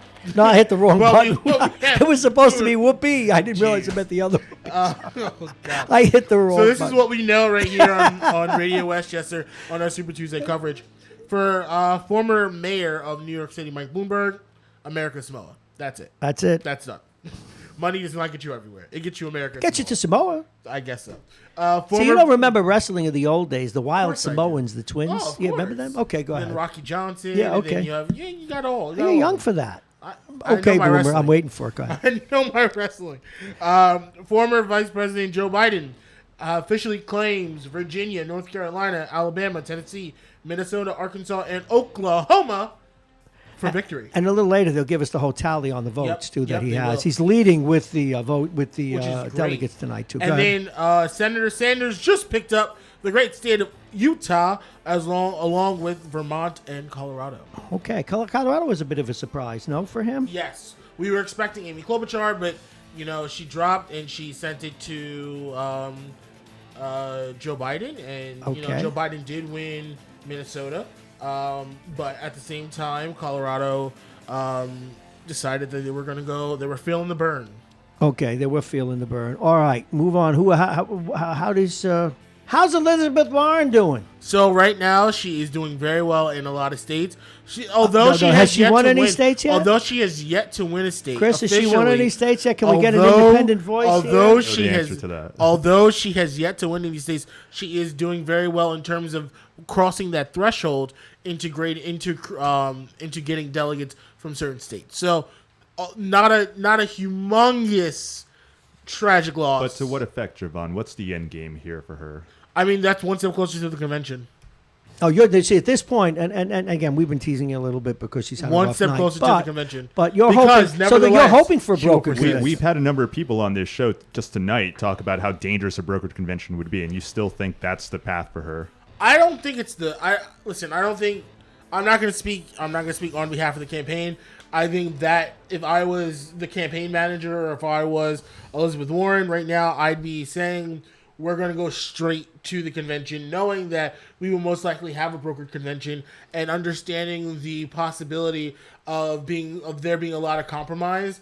And Elizabeth Warren is that compromise for a lot of people. Okay, for a lot of people. But in all candor, it's going to be rough for her now if she comes out of this with only one state. I mean, that's true. I mean, forward. ideally, a lot of people will be looking for her to drop after Super Tuesday and looking for her to endorse Bernie Sanders or making the very surprising and shocking endorsement of Joe Biden, or even more surprising endorsement of, dare I say it, Mike Bloomberg. But I don't foresee that. See, I think we have some outliers we ought to begin to talk about. When I say outliers, they're dynamics that are outliers. Who winds up being? It looks, again, if we were to conclude on what we've seen tonight, it looks like Biden's going to win the night. And fairly convincingly, not overwhelmingly so. But probably at this point in time, it would be fair to say that either he or Sanders is going to be the nominee. I think it's a bit premature to crown Biden. I mean, obviously, Texas and California really, as far as delegate numbers go, are the okay. But just for the sake of assumption, it's going to be one of those two Absolutely. men, I think. Now, having said that, these are the outliers. Who does Warren endorse? That matters. Michael Bloomberg, who does he send those dollars to? And then, assuming either one, and we don't know the answer, who would be a running mate that balances the tickets? And there'll be different people. If it's Sanders, he probably needs to go for someone reasonably moderate. And if it's Biden, he needs to go for someone progressive. Now, other than the people whose names are typical and on the table, we've talked about some of them already, Klobuchar, maybe even Buttigieg, although I don't think so. Buttigieg, thank you. I don't know why I do that. Okay. It's a terrible thing, and you get even with me. I like it, Mr. What was that? What, Cucumber Man? Who else is out there? I mean, right now, besides Warren, who else is out there that might want to run for vice president and really help? So let's talk about that for a second, because I personally think that I think in terms of Joe Biden, I think you can see a strong case for a Southern Black Democrat, someone maybe like a Stacey Abrams. Or that name has come up. Or if we want to look more into battleground states, maybe someone like the former governor candidate from Florida. His name is escaping me right now. That's all right. It's getting late. I can't think of his name right now. But he was a black gentleman from Florida who ran for governor and came very, very close to winning, So I think there are plenty of options out there for Joe Biden versus Bernie Sanders, who we're going to need to really think. And I got a question. I'm glad you want to talk, Chris, because here's the thing, and this is not of you, because I think you've demonstrated here that you realize deals may have to be cut. Will the bulk of Sanders supporters, will they okay someone who is not a dyed-in-the-wool true believer? Again, I've been saying this all night. I really do think that would happen, provided that Biden were to win, again, in a very obvious fashion. Again, if it comes through a brokered convention and it's taken away from him in that manner, I think you're going to run into a lot of problems. No, but what I'm saying, if Sanders wins, though, sure. Here's what I'm saying. Can he have a vice president who is not a total burn man? I think you'll see his supporters will just be ecstatic for the fact that Bernie has pulled it off. And that's what I wanted to ask. He's facing an extremely uphill battle. Obviously, the establishment prefers him not to win. Oh, no kidding. So as long as he's at the top of the ticket, I think you'll see his supporters will support anybody. Okay, we have our next guest on the line, and he's been very kind, waiting for us. And he is, I know he's an independent, non-Democrat, independent. Where's he from, out of Washington? He's actually from right here in Westchester. Right here in Westchester. His name is Dan Ferrante. Please welcome to our microphones, political analyst, independent analyst, and it's great to have one. Dan Ferrante, thank you for being on Radio Westchester, sir, and our coverage of the 2020 Super Tuesday. Thank you, sir. My pleasure to be here. Thanks for doing this all night. Well, yeah, it's actually been fun, and these have been an affable and interesting and smart group in keeping us moving. Look at that. El Paso, Texas. Bernie Sanders has 36% of El Paso. Wow. How do you read this race as an independent? Right now, Biden has most of these states, but Bernie is still has a couple we probably think he's going to roll in. How do you see this going tonight? Well, I think the big one that's outstanding, I think that there's not really much suspense, is Bernie's going to take California, which is going to net him a whole bunch of delegates. 415. Yeah, now, I think based on Joe Biden's having a pretty good night, it looks like. So I think Joe Biden might get a cut of that. I think he'll sort of make the threshold. I think the biggest thing when I'm looking at this map, and it's been really almost surreal to watch the Democratic Party come down to Bernie Sanders and the establishment again. But I'm looking at Joe Biden winning states that he can't possibly win in the general election. So, yeah, although it gets him the nomination, but it doesn't help him at the end of the day. Yeah, and that seems to be he's got this runaway popularity in these states that it's unfortunate to say, but you can write off South Carolina, Alabama, Tennessee. At this point, you can write off Texas. I think that's a problem for them. Actually, I don't think you write off Texas. I think Texas becomes a purple state. I think Texas has been a purple state for a long time. You think Texas could go? I think Texas is in play, and I think more so for Bernie than Joe. Really? However, I think Joe has a strong play in Texas. I honestly think Texas is a purple state.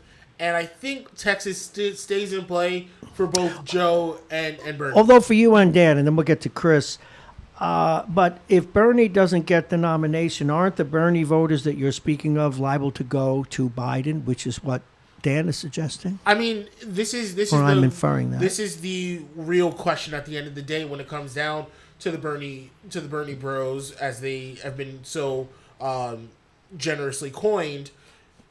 Will they do what they did not do in 2016 and join the unity ticket? What say you, Dan? And then we'll get to Chris. Chris has a I think the issue is, first of all, I really I like to think I know a lot about politics, but Bernie is a wild card. I'm not quite sure what to make of what this is.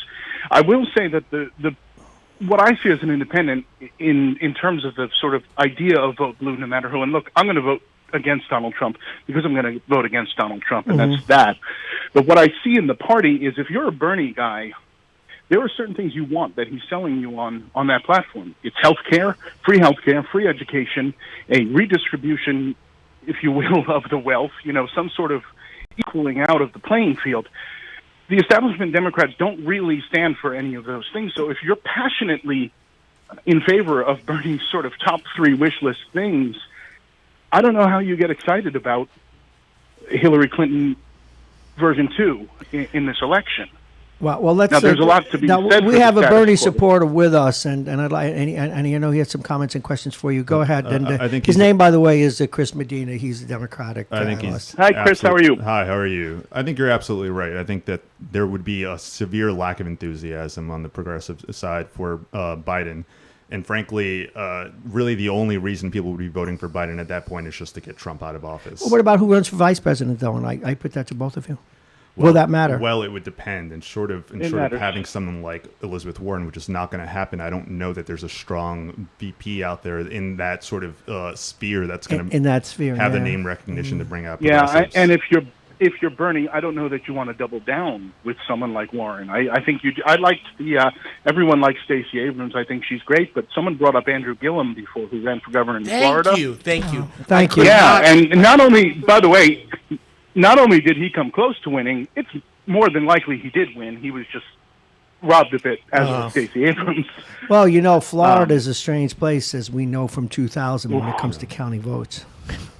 And you look, a lot of the votes for the Democrats in the 2020 election are caught up in court right now. Yeah, Chris, go ahead. Yeah, I want to go back to some points that Javon made earlier, because frankly, I feel like I'm taking crazy pills when I listen to you at times.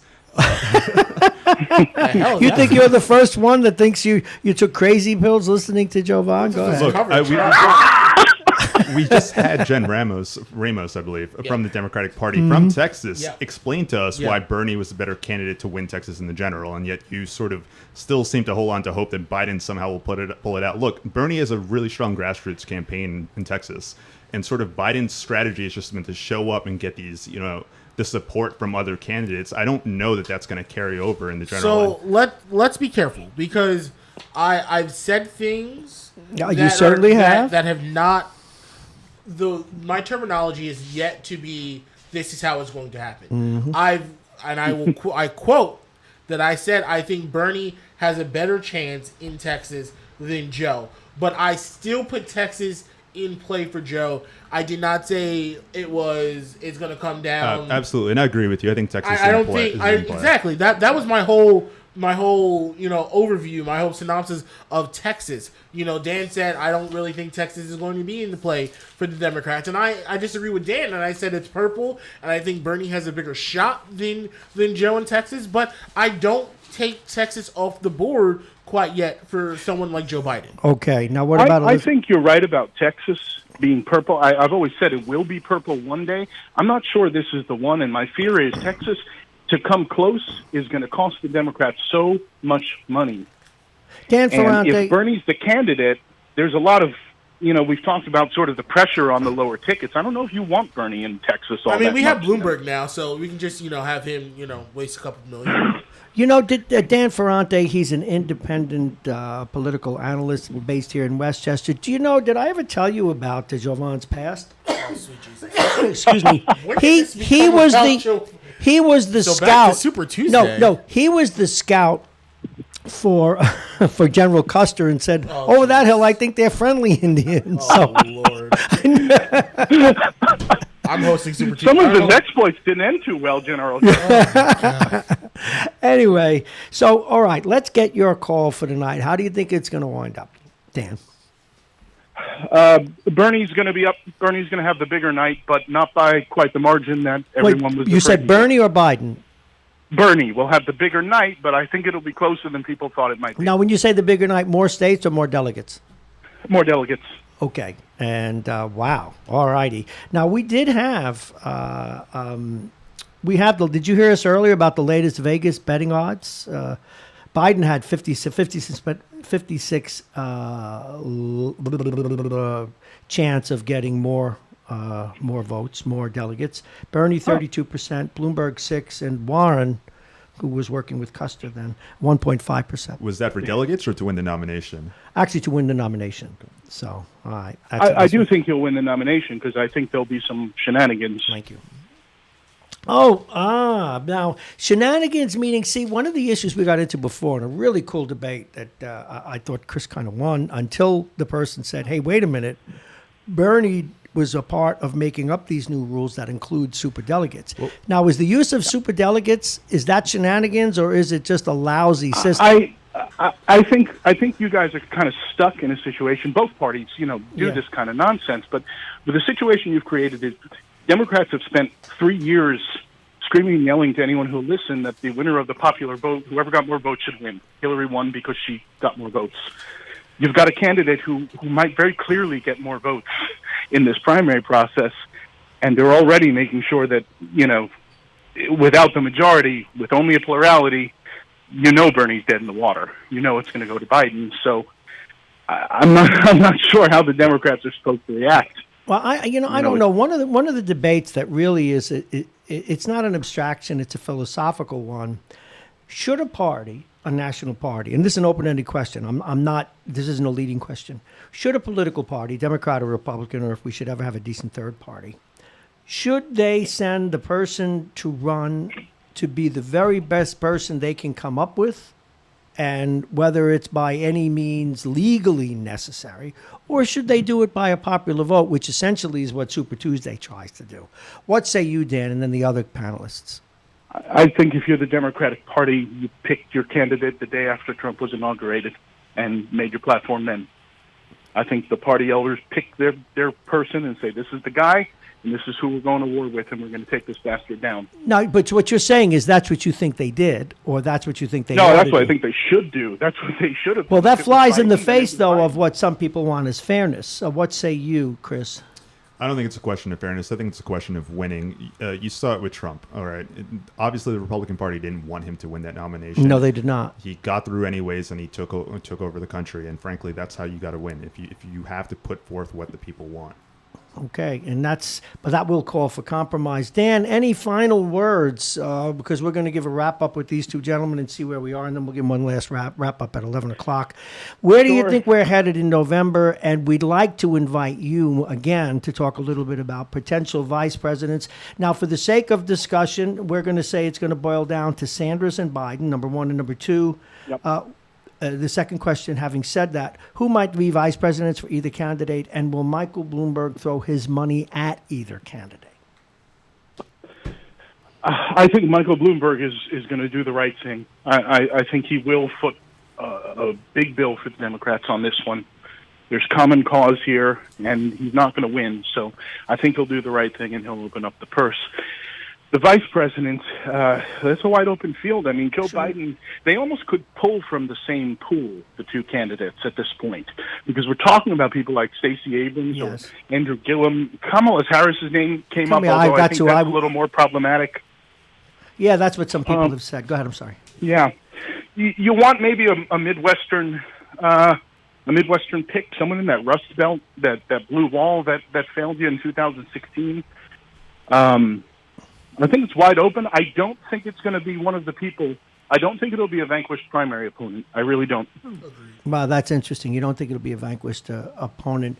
If right now, if we put a gun to your head, who do you think walks in with the nomination come the convention? I have to say Joe Biden.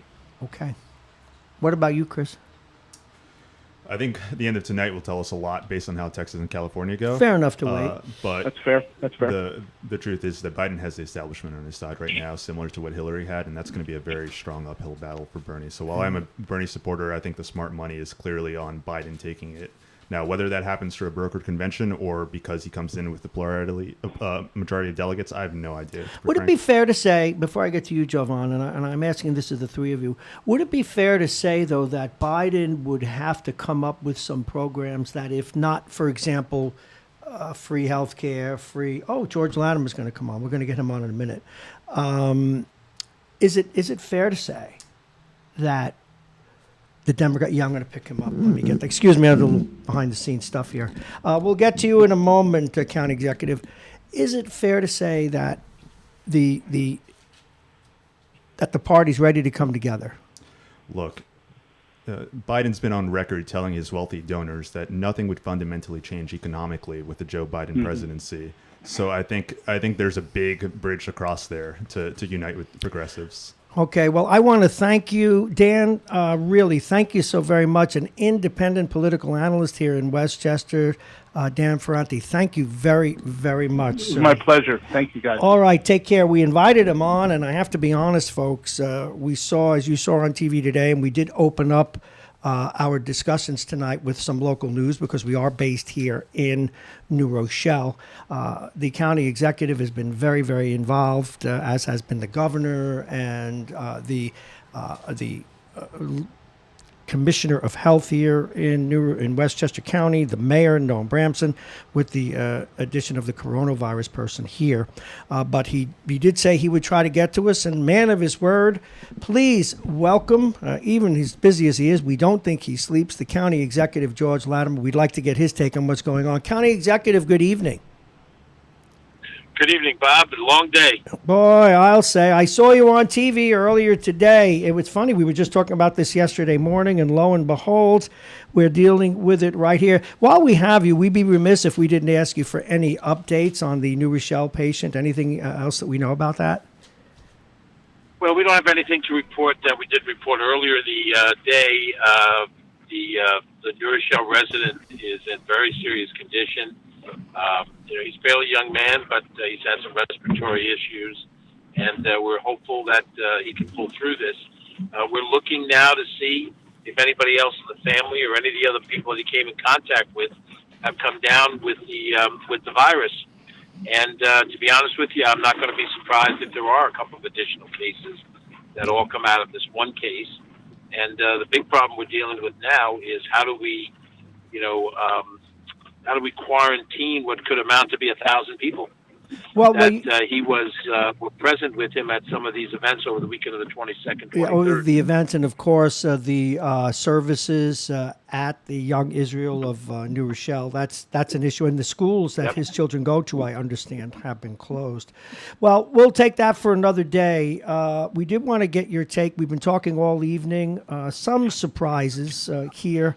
It looks, though, in fact, Jovan, what is the count right now while we have the county executive on? Let's see where we stand, and then we'll get the county executive's take. What do we got so far? So right now, how's it going, George? Right now, former New York City Mayor Mike Bloomberg has the American Samoa.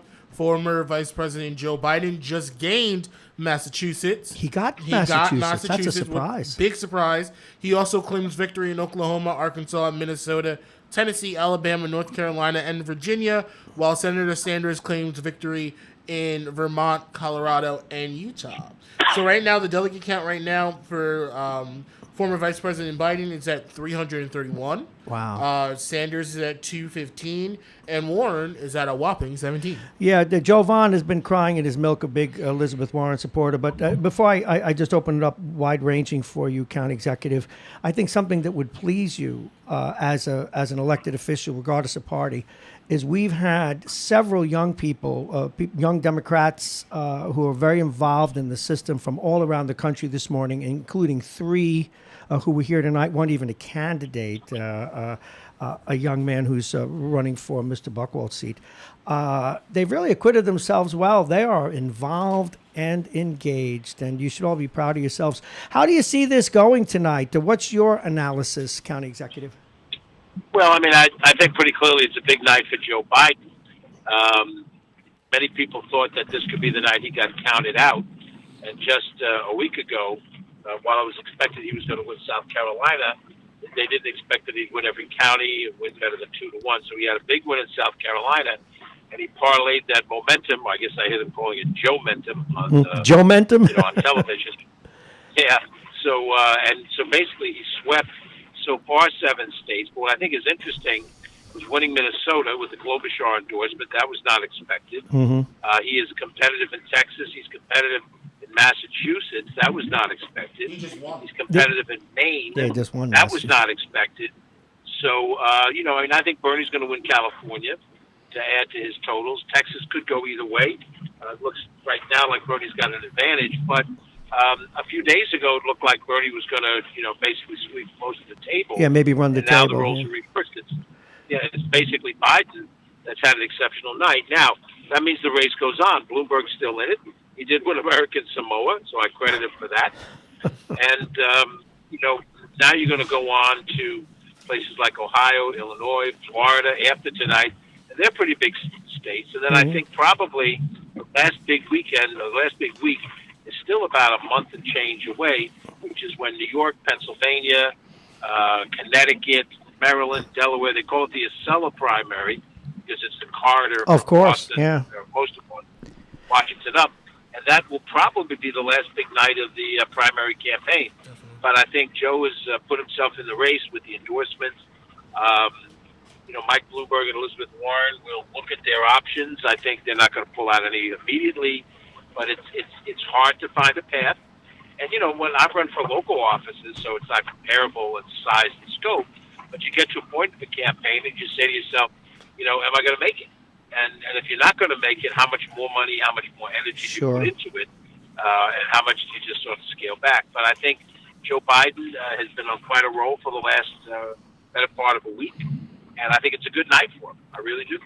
Yeah, I think that's been the consensus here, and the analysts that we've had from around the country, I think, pretty much are agreeing with what you said. In fact, what becomes interesting, County Executive, is just that, because we all play politics, we love it, it's why we're here. And you, of course, have won 18 elections, so you know of whence you speak. We likely, and this is a scenario I'm painting, it doesn't necessarily have to pan out that way, but it's going to be either Joe Biden, it looks like, or Bernie Sanders. And then two things come into play. When and where will Michael Bloomberg put his considerable resources, A and B? The vice presidential candidate pool ought to be an interesting mix because either candidate would require a different type of vice president. Any thoughts on that? Yeah, I think both Biden and Sanders are going to look at having a female running mate and potentially an African-American female running mate, which would give them the full this Republican side that Donald Trump is going to dump Mike Pence and pick up Nikki Haley to put a woman on the ticket. So I think it's assured that that both of these Democrats are going to look at a woman running mate. And I would think Kamala Harris, Stacey Abrams, and maybe Amy Klobuchar are all lead possible. Wow, that's interesting. Now, we had a little bit of a break there. You mentioning, do you think it's actually possible that Donald Trump would dump Mr. Pence, Vice President Pence? I'm sorry, just repeat that again, Bob. No, we both. Yeah, that was a two-way street. We both didn't hear each other. If we heard you right, you think it's possible that Donald Trump might move on from Pence? Yeah, I've heard that rumor out there that he's concerned about his hemorrhaging in amongst Republican women, and the one candidate that he could pick up for vice president is Nikki Haley. That's interesting. Who had been governor of South Carolina and UN ambassador. And, somebody posited that he'll make the announcement the night that the Democrat gives his acceptance speech, because you know how he is. He will want to hog the stage. He's going to change the narrative. County Executive Latimer, this is Jovan. It's kind of hard to believe that the president, or it's harder to believe that the former ambassador to the UN, Nikki Haley, would actually be willing to join a ticket that she essentially quit from. She did quit that administration amid a lot of rumors and a lot of bad feelings from President Trump. I can't believe I just uttered those words. We're going to call him 45. No, but we have to have respect. Go ahead. But she did resign from 45's administration, and it wasn't under the best of terms. Do you honestly think that there is a chance that she would walk back those statements to be vice president? I'm going to ask the county executive to share this with you. Go ahead, Mr. County Executive. Go ahead. Yes, I do, and I'll tell you what, Javon, I'll tell you why. If you presume that Donald Trump is going to serve a maximum of 2 terms, his vice president is in line for the presidency. Yep. So Nikki Haley, sitting one heartbeat away from the president, and obviously we don't wish anybody physical illness, but she'd be one heartbeat away from the presidency, and within a term, she would be the odds-on favorite to become the Republican nominee for president of the United States. And I think she would take it. I'll go to you, Chris, in a moment. I was going to say to him, what part of being the next president of the United States didn't you get? But also, I forgot Republicans. One of the great ironies is it's the Democrats that are paving the way for someone like Nikki Haley. We have a young political person with us. Oh, yeah, Sanders has just won the California primary. And Jovan will have the specifics in a moment. But going back to you, Chris is a political operative and a Bernie Sanders supporter. Chris Medina, you're on with the county executive. Sure, I don't have a question for you. There you go. I just wanted to mention that I think it's impossible to predict what Trump is doing. But what is interesting is that he's put Pence in charge of this coronavirus outbreak, and if things do, escalate in that sense, it seems like he's being primed to get thrown under the bus. You mean he put him in charge of the prayer circle? Oh, well. I know I want to let the county executive... Well, Chris, I think you could certainly make that... I'm sorry. No, go ahead, county executive. You could certainly make that case. I think this, we're struggling with the issue at the county level. Every day offers the possibility of this thing getting bigger and more complicated. And that's what Mike Pence is going to deal with. And if anything about it is seen as unsuccessful, then it's attached to him. So I don't know that he's going to do this, but I've heard it as a rumor from some reliable sources. And, I personally, when I look at the politics of it, I think it makes sense for Trump to do that. So, it would be interesting to see how it plays out. And, Nikki Haley may have left, at a bit of a peak. But, you've read some of the things about the way she's handled some of the other bosses who are above her at state and some other departments. And there's a little buzz that she knows how to have sharp elbows. Oh, yeah. Protect her interests. She's done that. So. And if I may, Hillary Clinton and Barack Obama were not exactly sending each other flowers at the end of their campaign, and she became a fine Secretary of State. So. And a great advisor. Yeah. So, County Executive, I know you don't sleep. Any final comments before at least we let you get home and prepare for a report? I know you do it on another station. God bless you. Yeah, I think, look, Super Tuesday is clarifying the picture. I heard about the announcement of California. I expected. It'll be interesting to see what happens in Texas and Massachusetts and Maine. Bernie may yet pull out all of those states, but I think if Biden were to win in Massachusetts, or Maine, or Texas, any one of those three, that would be a surprise performance. But the race goes on, and I forget the sequence of states that come up, but there's still Ohio, Illinois, Florida, Georgia, some very sizable states that are coming up in the next 2 weeks. So between now and St. Patrick's Day, you're going to get a chunk of some very big states, and we'll see how those play out. And then you stop worrying about who wins the state, and you just start counting delegates. If you recall, Barack Obama had a lead on Hillary Clinton in 2008, and he never surrendered that lead because while, you had, it was relatively close, every election is proportional delegates. So you have to win a huge proportion to gain ground on somebody who establishes a lead. And so, I think after tonight, perhaps Bernie will be in the lead. So it may be hard for Joe to close the gap, but there are states ahead that should do well for him. And of course, he's got to perform out on the stump. Bernie's been out there, consistently. He's got a solid, rock-solid base in the party. And I don't know if he can expand it, but he's certainly not going to lose any of the base. And in many states, that's going to be enough. In some states, it won't be. And that's why we follow this every Tuesday night, because it's interesting and it's unsure. Wow. Well, I really appreciate your time, especially a difficult day for you in terms of work, what with the virus issue here in New Rochelle. County Executive George Latimer, thank you so much for weighing in, and we'll see you soon. A pleasure, gentlemen. Bob, we'll talk again, and gentlemen, I'll see you around town. All right, George. Take care.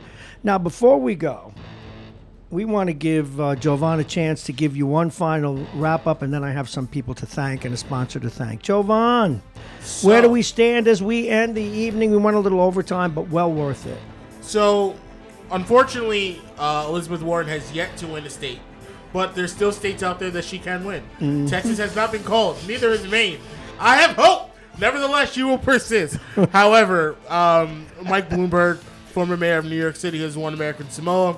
Former vice president. He could buy American Samoa. Probably could, twice over, if not 10 times over. Former vice president of the United States, Joe Biden, claims victory in Virginia, North Carolina, Alabama, Tennessee, Minnesota, Arkansas, Oklahoma, and Massachusetts. Senator Sanders claims victory in the massive state of California with almost 415 delegates, although he will have to share some of those. He'll have to share some of those with Joe Biden, yes. and Mike Bloomberg, surprisingly. He also claims victory in Utah, Colorado, and Vermont. All righty. I have some people to thank. First of all, I want to thank our sponsors, Plug-in Virtual Reality. We do it right here. We also take it out to you. Plug-in Virtual Reality, we have the ability to take it to your party, your wedding, your celebration if you could get elected to office, rather than have the beanbag tosses and the photographic issues where you stand inside, maybe it's a superhero, or you stand inside a frame and they take your picture.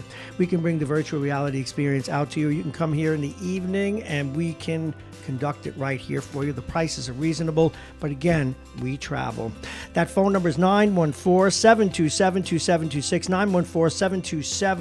914-727-2726. We want to thank them. We have a number of people to thank. First and foremost, Jovan C. Richards, my co-host this evening, produced all of the external elements of this program tonight. Thank you very much. I also want to thank this bright young man you took with you, Chris Medina, reasonable, an open supporter of Bernie, but in ways I think that would make anybody comfortable. Thank you very much for being here. We also had on our panel tonight Alex Rothmeyer, and it's Rothmeyer now that I looked at it on his business card.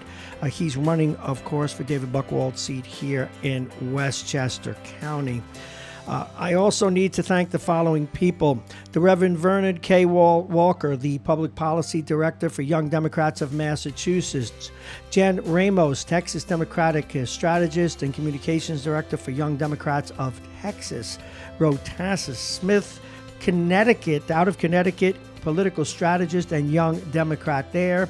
China Dickinson, a Democratic strategist out of D.C., and Tristan Bro, Democratic strategist out of D.C. I'm sorry. We can't forget Marissa Caro. She was the first. We do it backwards. Exactly. And, of course, Marissa Caro, Democratic strategist. I was just looking at it. Where's she out of now? Oh, yes.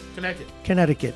I want to thank all of them. Also, we had some people stop by, very supportive of us. We got our information from the prognosticator, the great one himself. Of course, we're talking about our own Mr. Schaefer, Jake Schaefer. I guess the odds out there in Las Vegas were pretty good. They predicted that Mr. Biden would do well, but Sanders still very much in the race. Warren, not so much. Bloomberg and his checkbook, well, they survived to fight another day. Thank you very, very much. Now, remember, tomorrow morning, we'll probably actually be running this show. We will have a repeat show tomorrow morning, and we'll be back on the air live on Thursday morning at 6:30. Thank you for listening to Radio Westchester's coverage of the 2020 Super Tuesday.